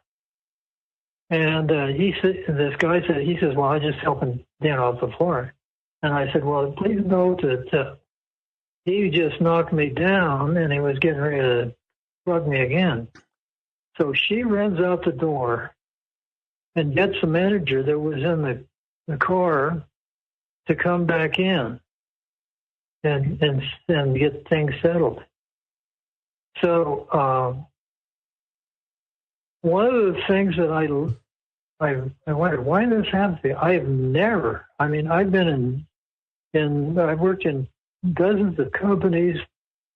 I'm a consultant across the United States at the time, and I've never had anybody assault me at work. I mean, it was an unheard of thing. It was really unusual. And so I said, I really need to get more protection. I need to be able to protect myself with energy and stuff. That's all I said. The next morning, I was out of the body, up in this realm. And these great beings, I mean, they were being like 10, 12 feet tall, radiating light. And they said, "We're going to show you a few things." Huh. And the main being said, and he waved his hand, he said, "There's a green energy that flows across the earth. It's been put there recently that flows from the South Pole to the North Pole. It follows the magnetic lines." And he showed me this energy, and then he gave me this scooping exercise to do for it. The next thing, I'm back in the body. I said, "Well, that's cool." So I wrote this thing down, and my wife and I started doing this the scoops exercise. Well, then about a month later, I had another vision. I was out of the body, and this great being says, and he showed me another energy. That's how I got those 4 exercises that are in that book. So they're called scoops, right? Snips. sweeps, and what's the Cutter. last? And cutter. Any Yeah. diagrams? Yeah. Yeah. So Any diagrams? Those are they're very interesting exercise. The green energy does exist. This clairvoyant person, I told them about it, and so they live near a golf course. So she got up one morning and saw this energy. There is a green energy flowing across. Did you? And pardon? Oh, geez. Okay, continue on. Sorry, I've got a couple questions, but continue on. Well, anyway, there is a green energy. It has a wavelength. It's actually a wave, like a wave that, like you're looking at the ocean. It's got these big rollers that are coming in. And the wavelength looked like it was about 18, 20, 22 inches. And so I wrote all this stuff down. And we were I was able to verify this wavelength. It's a bunch of research done by a guy named Dr. Larry Babcock. Babcock was a PhD in geology, and he did a bunch of studies up in the Iron Range in Minnesota or somewhere up there where they have all this iron stuff. And he noticed that there was all these layers of earth, different types of layers. And so he did a study, up in that area and some others, and found out that there was a common wavelength or a distance of these layers. And it turned out that it was this same distance that flows this energy from north to south, this green energy, about 22 inches or so. Huh. Have you ever heard of... So we have an exact size of this. And it turns out that this wavelength is also something that came from the ancient Hindu stuff. There is an ancient science called Vastu, V-A-S-T-U, that was part of the Hindu science back 30, 40,000 years ago. And they have certain lengths that they use to build the temples for the Hindu Indian temples. And they use these wavelengths in the building of these temples. And they're all related to this other wavelength of this energy that flows across the earth. And it's amazing how much of this stuff all falls together. Yeah. I mean, I could talk for days about this. I mean, there's wild correlations. I mean, here's something 40,000 years ago that correlates to something I got today. And the guy named Babcock got it here when he was doing his PhD thesis. Yeah.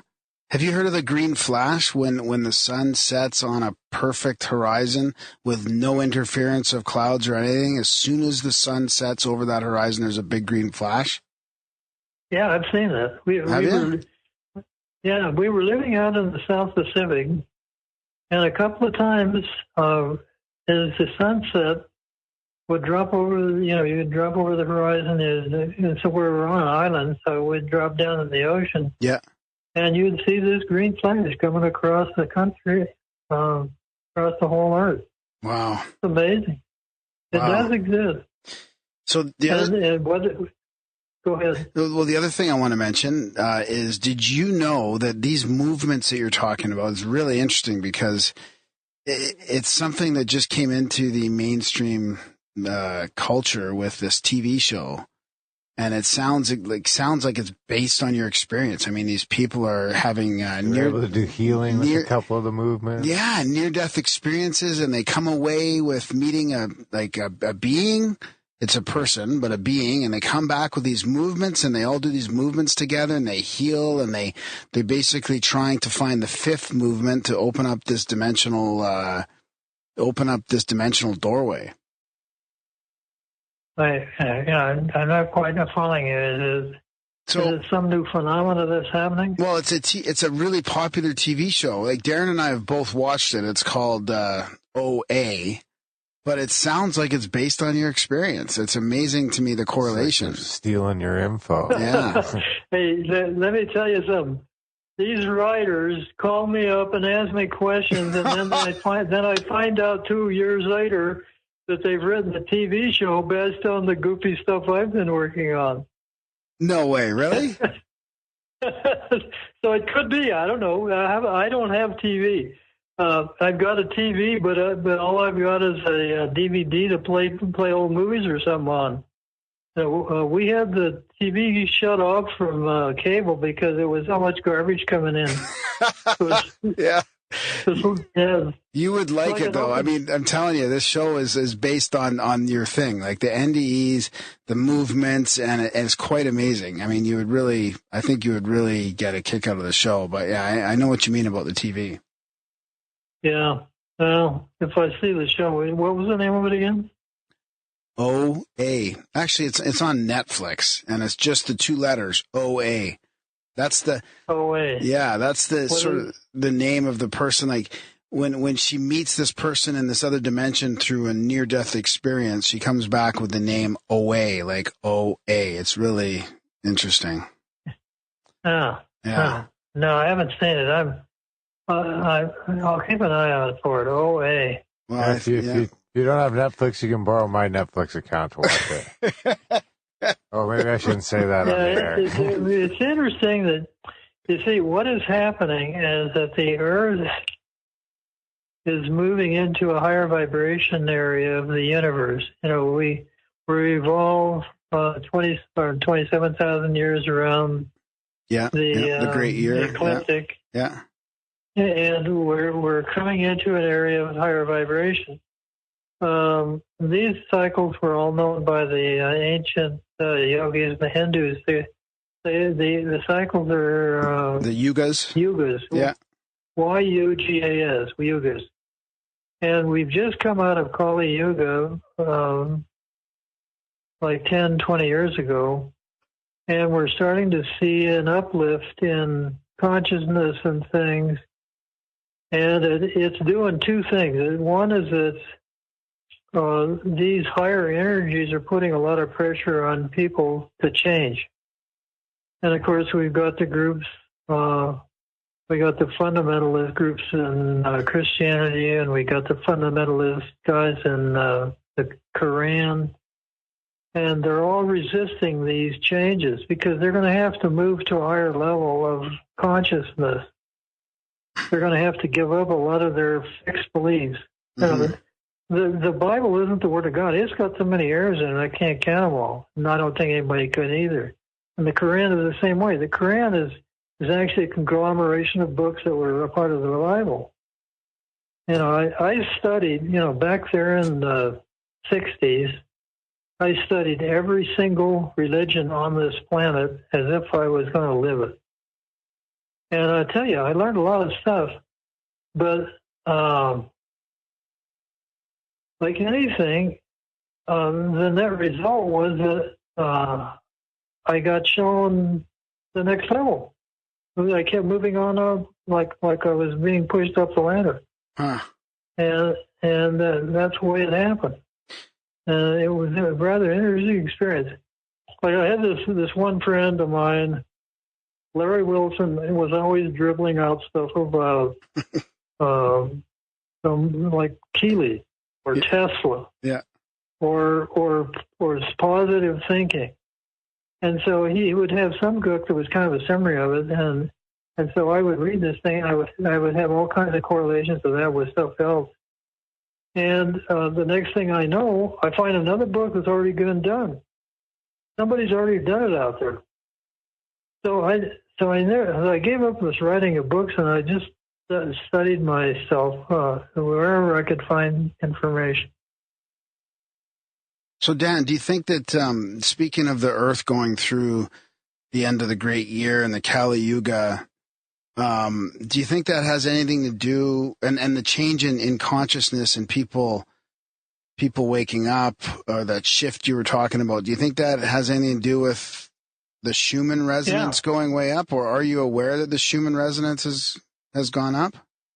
Well, I'll talk about it in a minute. I need to go and make a pit stop. Okay.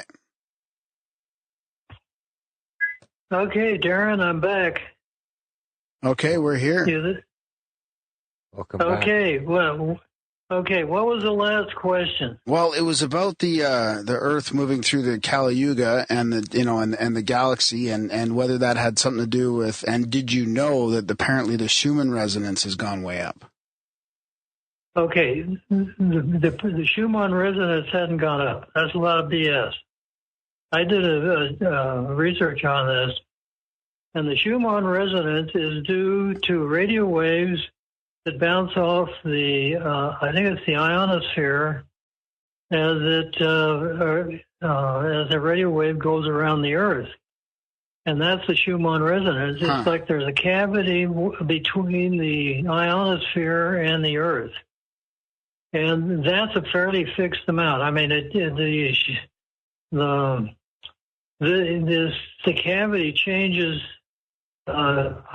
higher to lower during the day and night because of the Earth's ionization from the sun. But the basic frequency doesn't change.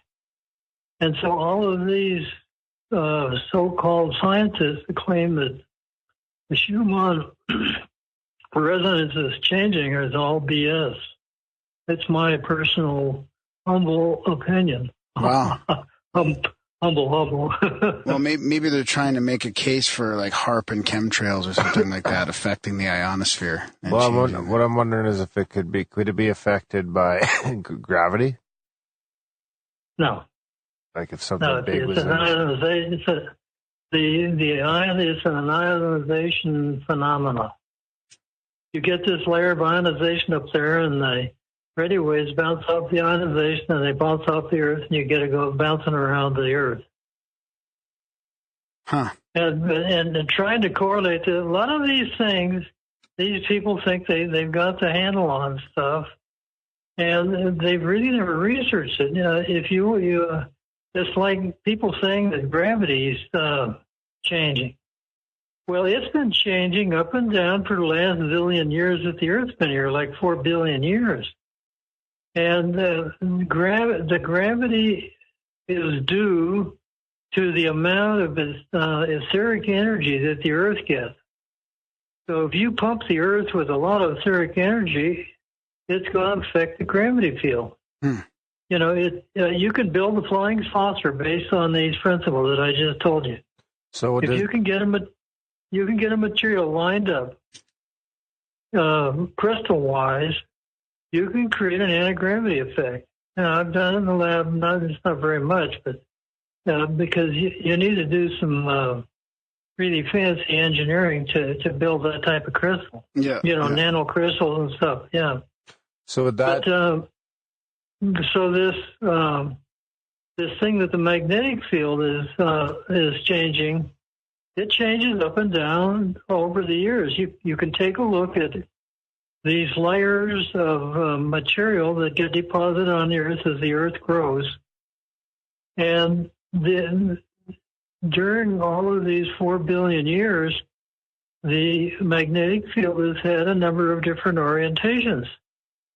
And so, yeah, the magnetic field is changing. The gravity field doesn't change too much, except that the Earth's getting bigger. See, everything grows. The Earth is a growing entity, basically. You know, the Gaia theory is not too far off. It's kind of silly the way they've done it, but the Earth is a growing entity. As it grows bigger and bigger, it's going to become a sun. Is that due to pair production? Pardon? How does it grow? Is it just through gathering material, or is it growing through some other sort of means from the inside out? It's doing both.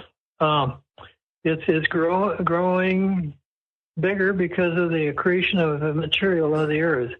The Earth grows about an inch a year. This is kind of a rough rule of thumb. There was a guy, PhD in Germany. I was thinking of the guy's name. Can't think of it offhand. He's a friend of mine. I've met him at conferences and we've talked about this stuff. But basically, he's come up with a new theory for the Earth. Now, he's saying that there is an energy, he thinks it's the neutrinos, come zipping through the Earth, and they focus into the center. His idea is that the Earth's a hollow ball. Yeah. And, of course, this is the old hollow Earth theory, and it's coming back again. But this guy's got the math for it, the whole 9 yards. Yeah. I mean, it's really a nice layout. It sounds like the electric universe theory that we've talked about on the show. Or the hollow Earth theory. Or the growing Earth theory. Yeah, the Earth's growing. For example, take Jupiter. It's a huge planet. And it has got to the point where it emits more energy than it takes in from the sun. Huh. And our scientists can't figure out how this happens. Well, the simple fact is that when you get enough mass together, you're going to get some nuclear things happening, and so you're going to start creating more energy out than in. You know, you got a neutron, proton, and all this interreaction. I forget the name of it. I mean, I've forgotten more physics than I ever knew. And so Jupiter's putting out more energy, and it's basically a sun already. It just haven't gotten real bright. You know, it's a bright star out there as far as its albedo goes, but it's not like our sun in the center of our solar system. And as the planet grows, it'll eventually be. It moves out into other orbits and will eventually become a sun in itself and start creating its own planetary system. Yeah, solar system. Yeah. Yeah. Huh. Yeah, creating its own solar system like ours, like we live in. Everything's growing. It's a growing universe. There was an it was about 1800. Disraeli. He was a English philosopher, politician, and probably BS expert of some kind. and he came out with this statement. He said, "The universe is a let's see, how did he put it? Gotta get this right.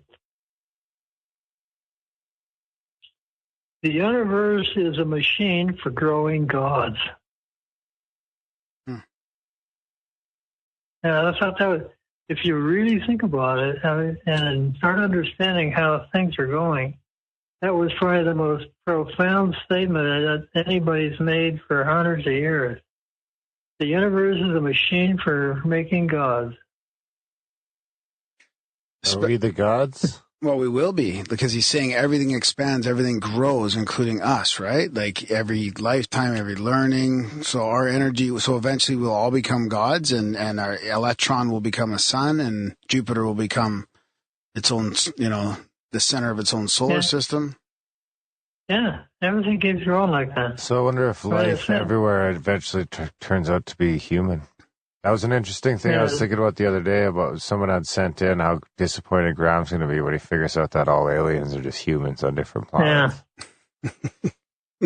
So anyway, we're back to the Schumann resonance. Do you understand what I was saying about that? It doesn't really change that much. Yeah, definitely. It's like and the magnetic field is the same thing. It goes up and down, it changes, and has changed many times over the last 4 billion years. These different layers.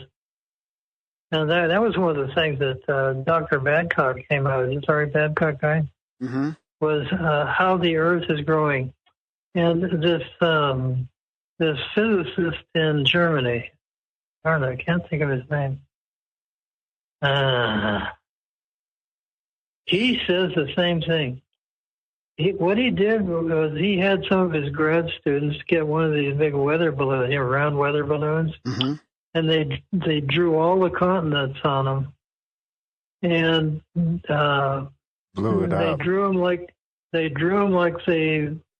Pangea. Pangea is this big landmass that was the the big, all the continents together. Yeah. all of the continents together. Yeah, I'm trying to think of the word. Thank you very much. Supercontinent. So when you blow this balloon up, Pangea breaks up and looks like where the Earth is right now. Yeah. Yeah, we did a show all about the growing Earth theory with Neil Adams. He's actually done a really good job on his YouTube channel of really visualizing it on not only on Earth but on like Mars and the moons of Jupiter. Europa. He does a really good job of doing it on Europa. Yeah, he does it on a bunch of different planets. Yeah, I know. It's just fantastic, all of this stuff.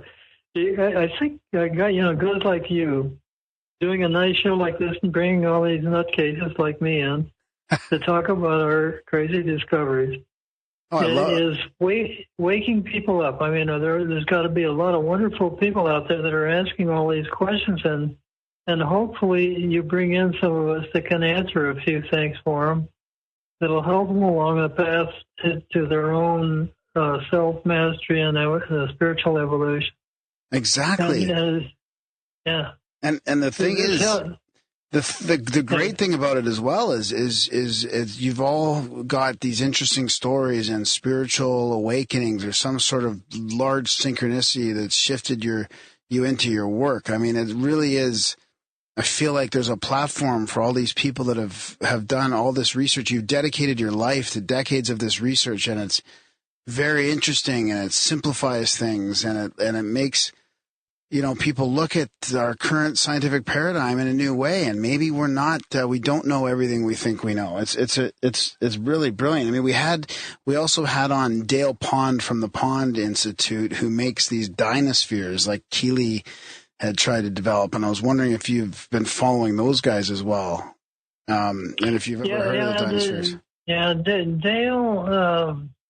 Dale was a big fan of Keeley, and so he and I used to talk about stuff.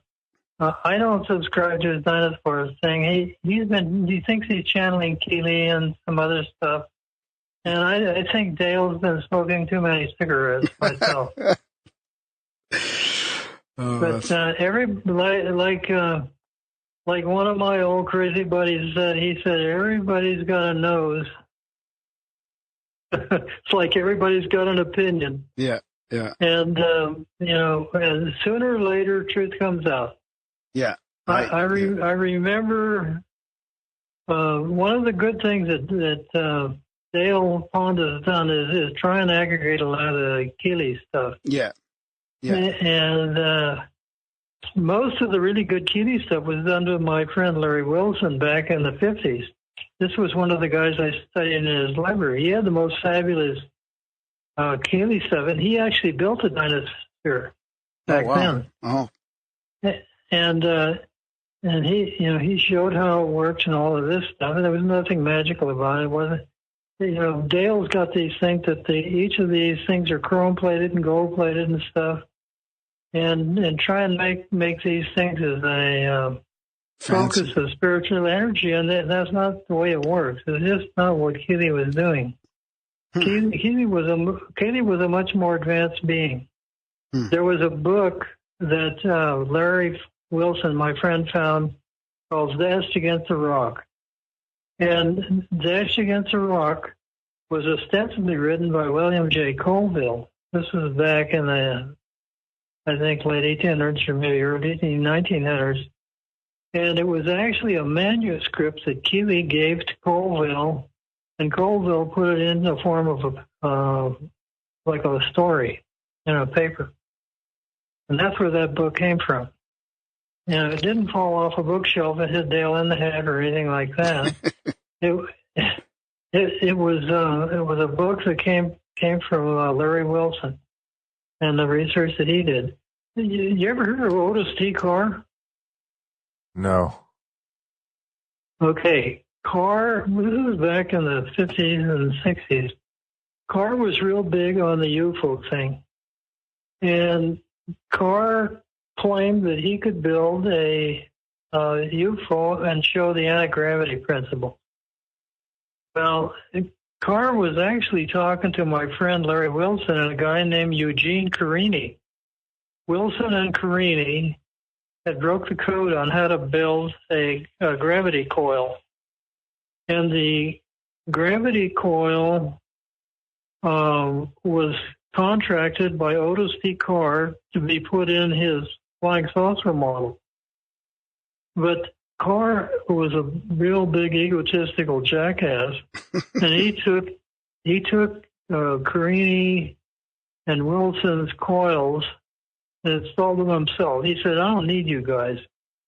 So what happened was he didn't know how to install them, and he screwed up the installation and wrecked the coils. So when he did the demonstration of this flying saucer he built, the pictures are all out there on the internet. If you look up Otis T. Carr, and of course people have built Otis T. Carr up to this big thing, but he was really more like a Barnum and Bailey guy, kind of a showman.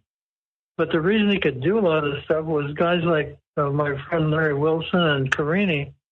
I knew both of those guys, and I studied under Wilson for quite a while.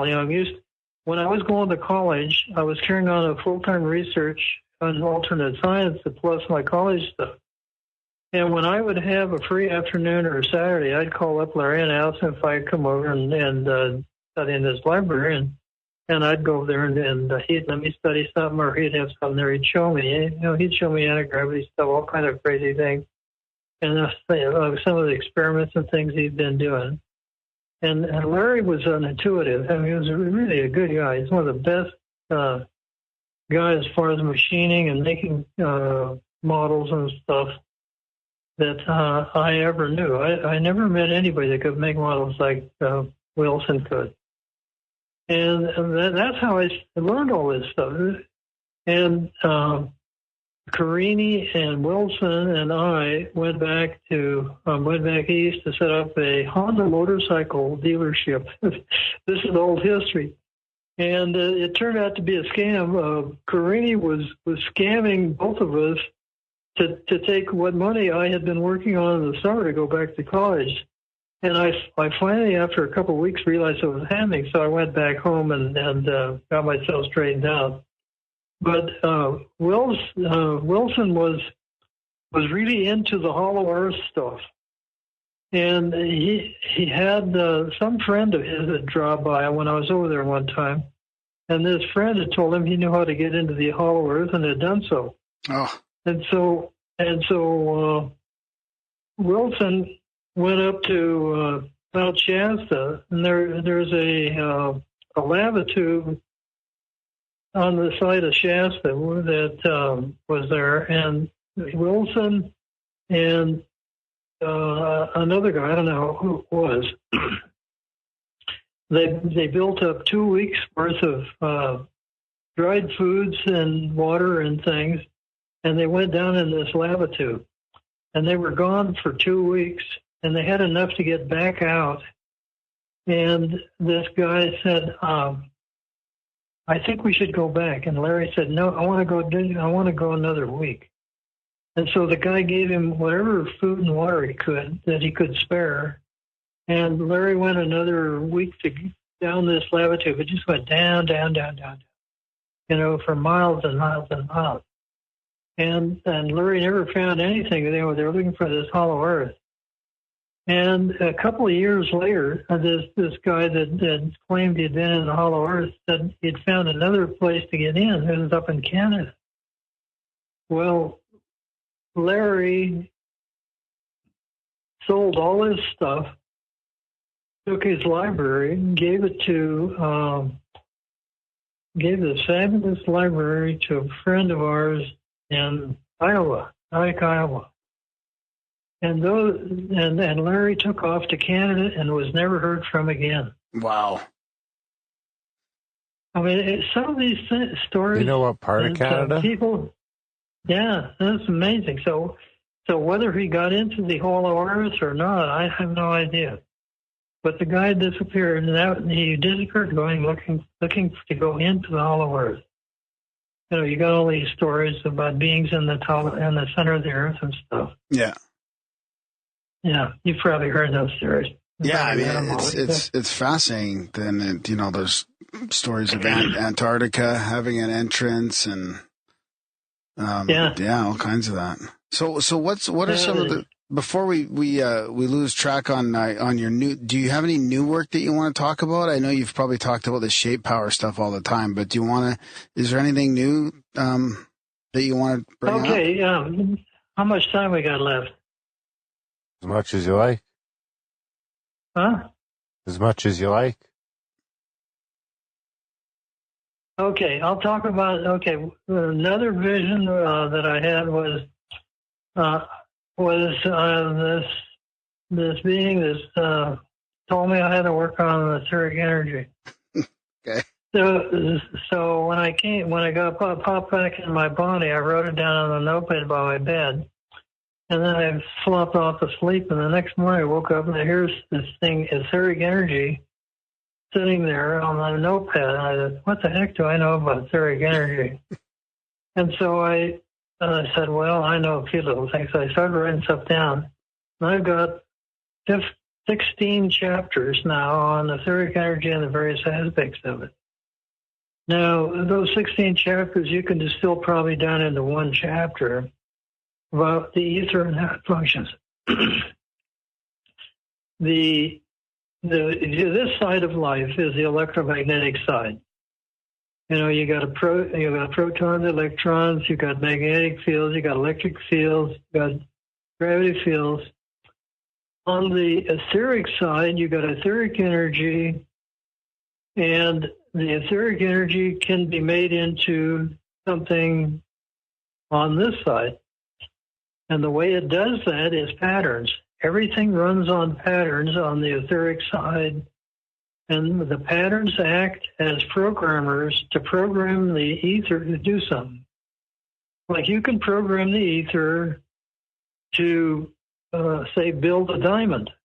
If you've got the right program, it'll build you a diamond, the right shape, size, the whole 9 yards. It'll make you a lump of gold, anything. If you know the pattern. Now, there's several rules about shape. Mm-hmm. Patterns don't do anything to the ether unless they're energized. Mm-hmm. You got to energize the pattern in the ether to make the pattern do its thing. The patterns are like computer programs. When you energize a computer program, it goes through and executes all instructions and does what it's been programmed to do. And that's how your computer, your cell phone, and all this stuff works. It's the same thing with the ether and patterns. The ether forms the substance to make stuff, and it can make it on any level. There's the etheric levels. There's not just one etheric level. There's a whole raft of levels. There's etheric substance associated with water, etheric substance associated with physical matter. There's physical substance with, mind, et cetera, et cetera. And all of these are patterns in the ether that make this energy, that type of energy. So if you know what the pattern is, you can create anything you want. And you also got to know how to energize it. And of course, that's part of the big secret, right? Is energizing patterns. Very few people know how to do that. Of myself, I know maybe 3 or 4 people on the planet that can understand the energizing patterns. Now, if you get into magic, they talk about patterns and stuff. Chanting creates patterns that does stuff. Mm-hmm. Like decreeing or chanting or whatever you want to call it creates patterns in the ether, and the ether does things for you. Now, there's certain rules about how the ether transmits energy and patterns. If you've got 2 patterns that are identical, they're in resonance. Mm-hmm. So if you energize one pattern, you energize the other pattern automatically because they're in resonance. Yeah. So it's called pattern resonance. That's one of the subsets of pattern physics. Yeah. pattern resonance. So you get pattern resonance, and you can do stuff, make a pattern and duplicate the pattern and energize your pattern. You're going to energize all the others. There's so much stuff you can do with all this. Amazing. What about sigil magic? Yes. Yeah. Basically, that's what it is. Well, the sigil is a pattern creator. No, a sigil is a pattern. And so when you energize a sigil, it does stuff for you. Right. But there was a kid that called me here 2 years ago. I don't know when. And he said, Mr. Davidson, he said, he says, I'm really interested in all this alternative science. He says, I want to study it. He said, do you think we'll ever get to the point where they have, like on Star Trek, where they got this duplicator? You program it to generate yourself some the replicator. English tea. Replicator, yeah. Yeah, replicator, that's the word. And I said, yeah, we're going to get there. We're on the pathway to get there. And that's where we're headed. We're going to have a Star Trek type technology. Well, can you go into... Keep going. Pardon?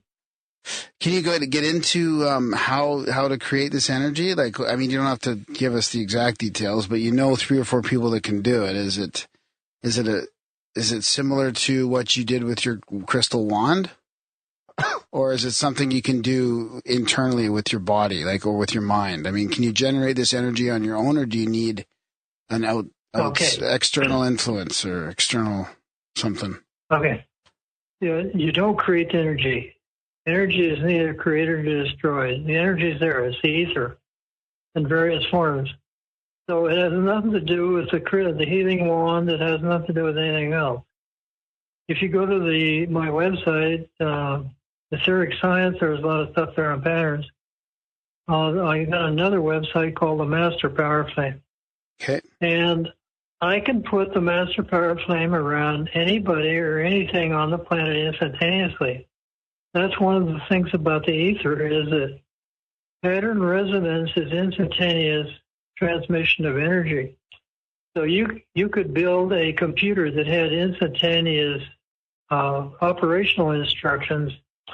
So it was based on etheric pattern technology. And that's where the computer technology has to go. It has to be, it has to operate on this level rather than the electromagnetic, what it's doing now. I put in a proposal to NASA one time, and I got laughed out of the chair to build a faster than light computer. They thought I was nuts. And I had all the physics and everything, and these guys just thought I was totally out of whack, They couldn't believe that ain't going faster than light. I've seen in demonstrations 8 times the speed of light. That was simple-minded stuff. So you say, how do you make the ether do stuff? You're not going to create energy. You're going to manipulate it. Right. And you got to manipulate it with a pattern to do something. That's what you have to do. And you got to find some way to energize it. One of the things in one of the chapters that I talked about in the Aetheric Science chapters that I've written was the types of energy. There are various gradations of energy.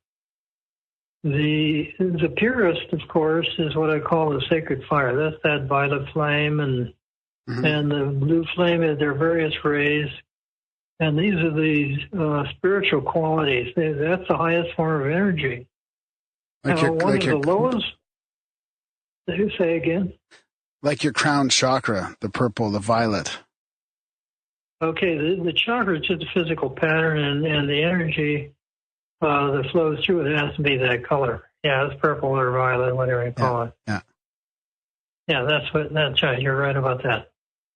But the But one of the great agents of energy is down in the lower level, and that's the stuff that Wilhelm Reich discovered. He discovered orgone. Yeah. Orgone energy is being used to supposedly do healing and stuff, and and pyramid energy was used at one time. It's the worst possible type of energy you could be using. It's a dirty, filthy energy if you look at it from a pattern standpoint. Wow, because that's what our friend was asking you about as well, about whether orgone energy can be whether it's being dangerous. Well, orgone, one of the things that Wright come up with is DOR, dangerous orgone energy, or dangerous orgone, or something like that, DOR, dangerous orgone something. Anyhow, it turns out that all orgone is dangerous. I had friends that were living under a pyramid, and they got so sick that they practically kill themselves living in this pyramid. You can have pure orgone energy, but it's highly unlikely. There is a higher form. You can even see it if you go outside on a bright sunny day and deep focus your eyes. You can actually see these little points of light sitting out in the atmosphere. See the squiggly lights. We've been talking about this on the show, Darren. This is the lights I was talking about. That's the pure form of energy. It's really cosmic light sounds that's radiating out from the sun. It's one of the patterns. And it's a total pure energy. It's like prana. Have you ever studied yoga? Yeah. Pranic energy or chi is a pure form of energy. You don't want to be messing with orgone energy because these guys are taking crystals and putting them in a plastic matrix to squeeze them and get the energy out of them. Well, you can do that, but the energy is impure. Unless you have totally purified the crystals and you've totally purified the plastics, you're going to create dirty energy, dirty orgone energy. So I should get rid of those 2 pyramids that I have in my bedroom that are plastic with crystals and copper wires inside them and all that? Yeah, I wouldn't be messing around with it if they've got crystals in them. I think there's one of those motherfuckers in here somewhere. There is. Yeah, you've got a little orgone one in here somewhere too. But I don't understand why it's dirty if a crystal just has this pattern and this energy coming from it. Like what's the difference between the shape power of a pyramid and being inside a pyramid and having it orgone? Okay. The shape power is fine, but the problem is that the atmosphere of Earth and the substances like the rods that make up your pyramid shape, they have impurities in them. When I say impurities, I mean distorted patterns. Okay. Most people don't realize how impure most substance is. Now, I've got machines here that purify crystals. I never use a crystal unless I purified it. I can buy crystals from some of these companies, and I will take it and I will totally remove all negative patterns from them, all hate, all distortions of machining, et cetera, et cetera. Let's say some guy worked on making some glass, and he was having trouble with his wife, and he was cursing everything around. Yeah. Well, it turns out that the glass now has those patterns in it. Right. Just like water would pick up those patterns as well. Yeah, you got this guy in Japan that did all the patterns of the water. That was one of the best demonstrations of impurity versus purity of patterns. Yeah. And he never really had pure stuff. I mean, he thought he had put nice, running clean water and stuff, but those patterns were totally clear. A good clairvoyant or a good sensitive can tell you how clean something is. When I say clean, I don't mean you scrubbed it with a brush and taking the bristles and the turpentine to it and gotten rid of all the grease and oil, and etc. That's only on the physical level. There are patterns on the etheric level, mental, emotional, etheric levels that qualify summons. You can. I did this demonstration one time, and it scared the hell out of some people. I picked up a rock off the ground, and I asked these people to feel the energy, and I can help them feel the energy. They could feel it was going, really kind of weird and doing stuff.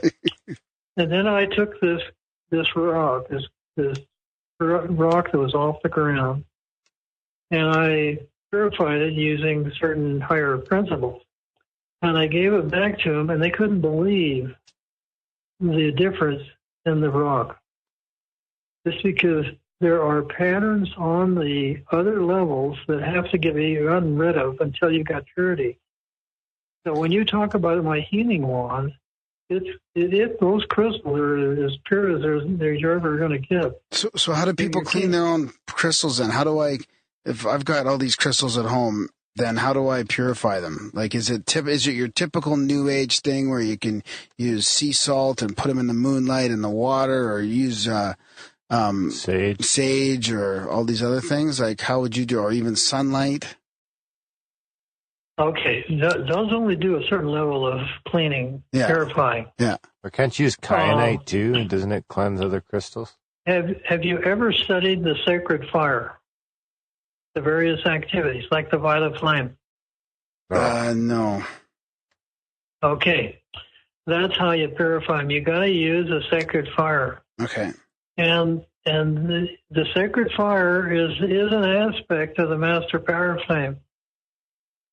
That you ask one of these great beings where they get all this energy that they're putting forth, and they get the sacred fire out of the master power flame. Okay. They built up high concentrations of the sacred fire and use it for their creative activities. And that's where it comes from. Now, your higher self can tune in and project the sacred fire for you. Yeah. So you can call if you know how to tune to your higher self to blaze the sacred fire through whatever you've got, you can purify it. Okay, that's... And you can tell the difference. I mean, you can, like I said, you take the rock experiment. You can pick a rock up off the ground. It's all dirty and grungy. Wash it off, and you can still feel the same vibrations from it. And then you call your higher self and really concentrate on that rock with the sacred fire, and see how the vibrations have changed. Now, there's a lot more to it. I mean, you can. There's ways you can mechanically do it. I mean, when I say mechanically, I mean electronically. Yeah. But basically, you've got to use some activities of the sacred fire to purify and raise some vibrations.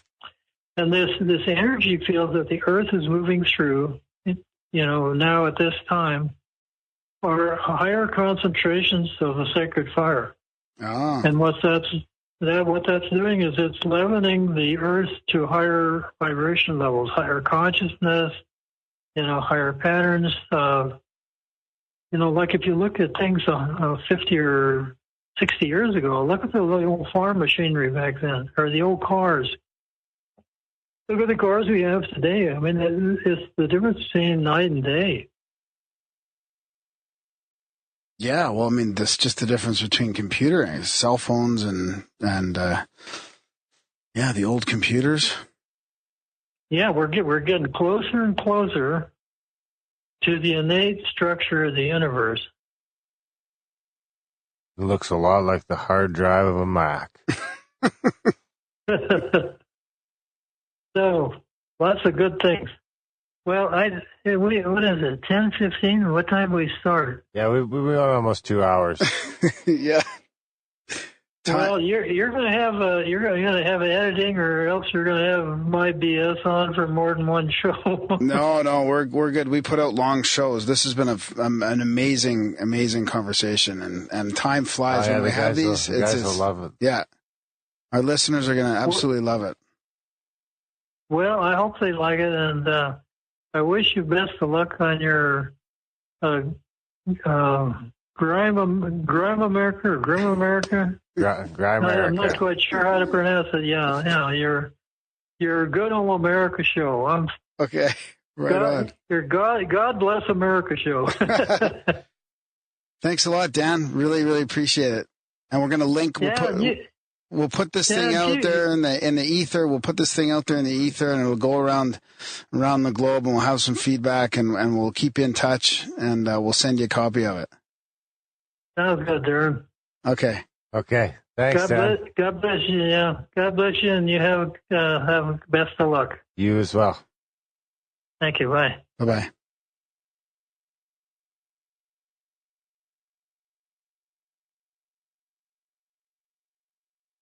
And that was a chat with Dan Davidson, kind of last minute, slapped together and mind blowing. One of my favorites. Yeah, because I also had the visuals of his shape power here as well, which people can look at when they listen to it. Yeah, it'll all be linked in the show notes. And I mean, it's just one. What's going on with these people that they're very spiritual people. They come up with all this science. We had the guys from the UK doing the same thing. That's a handful of guys now, right? With completely different theories, not different together. And you know what the funny thing is it tends to tie into some of the things that are the ones that resonate. Exactly. It's all resonating together, and it's all just pushing back on this paradigm we live in. And so I wanted to say that to people. Like, I don't want to keep bringing up the shows that we previously did, but in these instances, I have to, because we've got these new listeners, and if they like this show, they're going to like Electric Universe, and they're going to like The Growing Earth, and they're going to like you're going to like Craig's 90%. That was on. You're going to like 90% of the back catalog.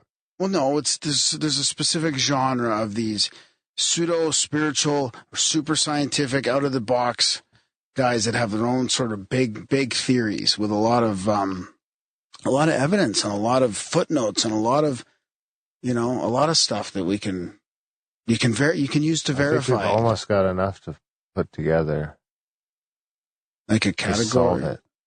Oh, the whole thing. Yeah, it's pretty interesting. And I love how he gets into all this, like the master fire and all this stuff. Like, he's talking about, we're getting into like how magic works. That's right. Speaking of which, but I want before to keep forget, talking about stuff here. We should save it for the intro.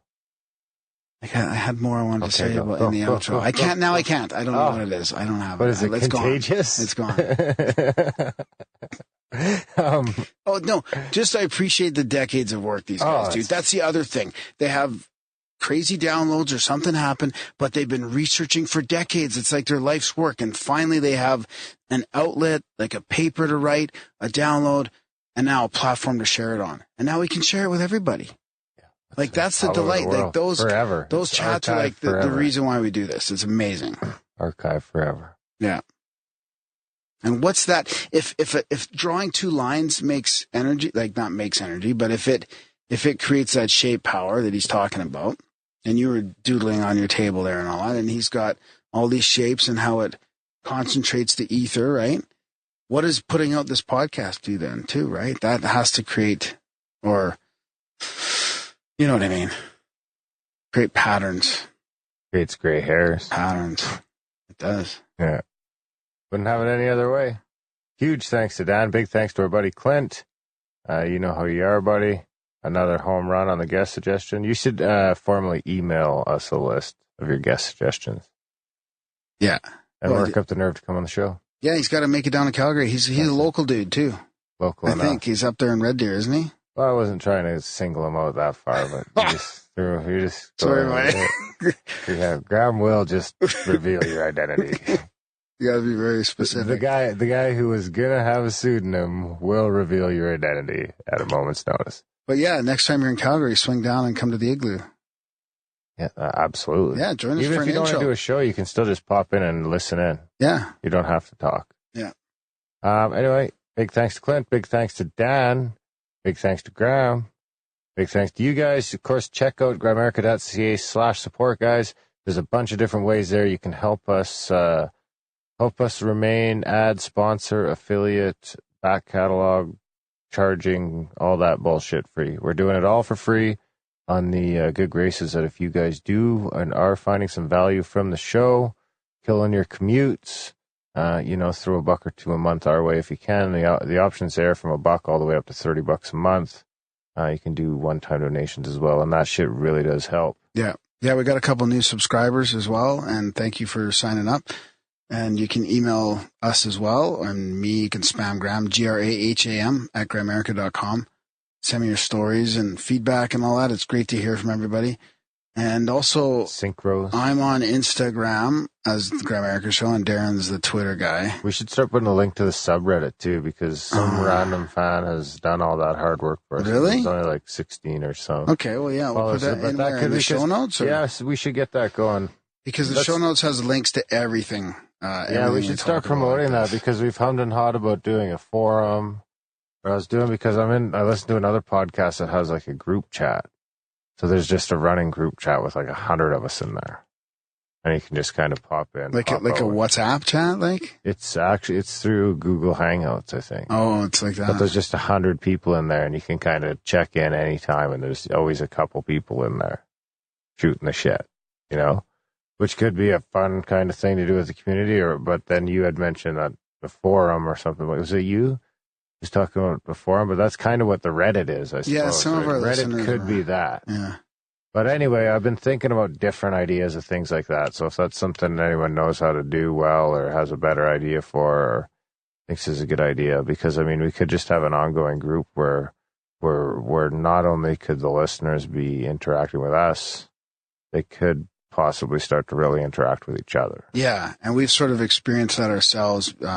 We can kind of share the communities. We've had that with we've made tons of friends and everything else, and if we could, pay that part of it forward somehow, so that people could start making connections. Maybe there's maybe there could be a dude in your apartment building that's listening to the show, and you guys get along on all sorts of different levels. Yeah, no, I'm having a great time meeting new people, and you sounded pretty Canadian. I'm having a great time. No, but just different couples too, like hanging out with my girlfriend and some couples and just talking about all kinds of cool stuff. Like there is a way now we can connect with like-minded people even locally. So word up. All right, guys. I think that's about it. Do all the shit in Graham's show note list, please. And tell your friends about the show. Thanks for listening, and we will see you next week.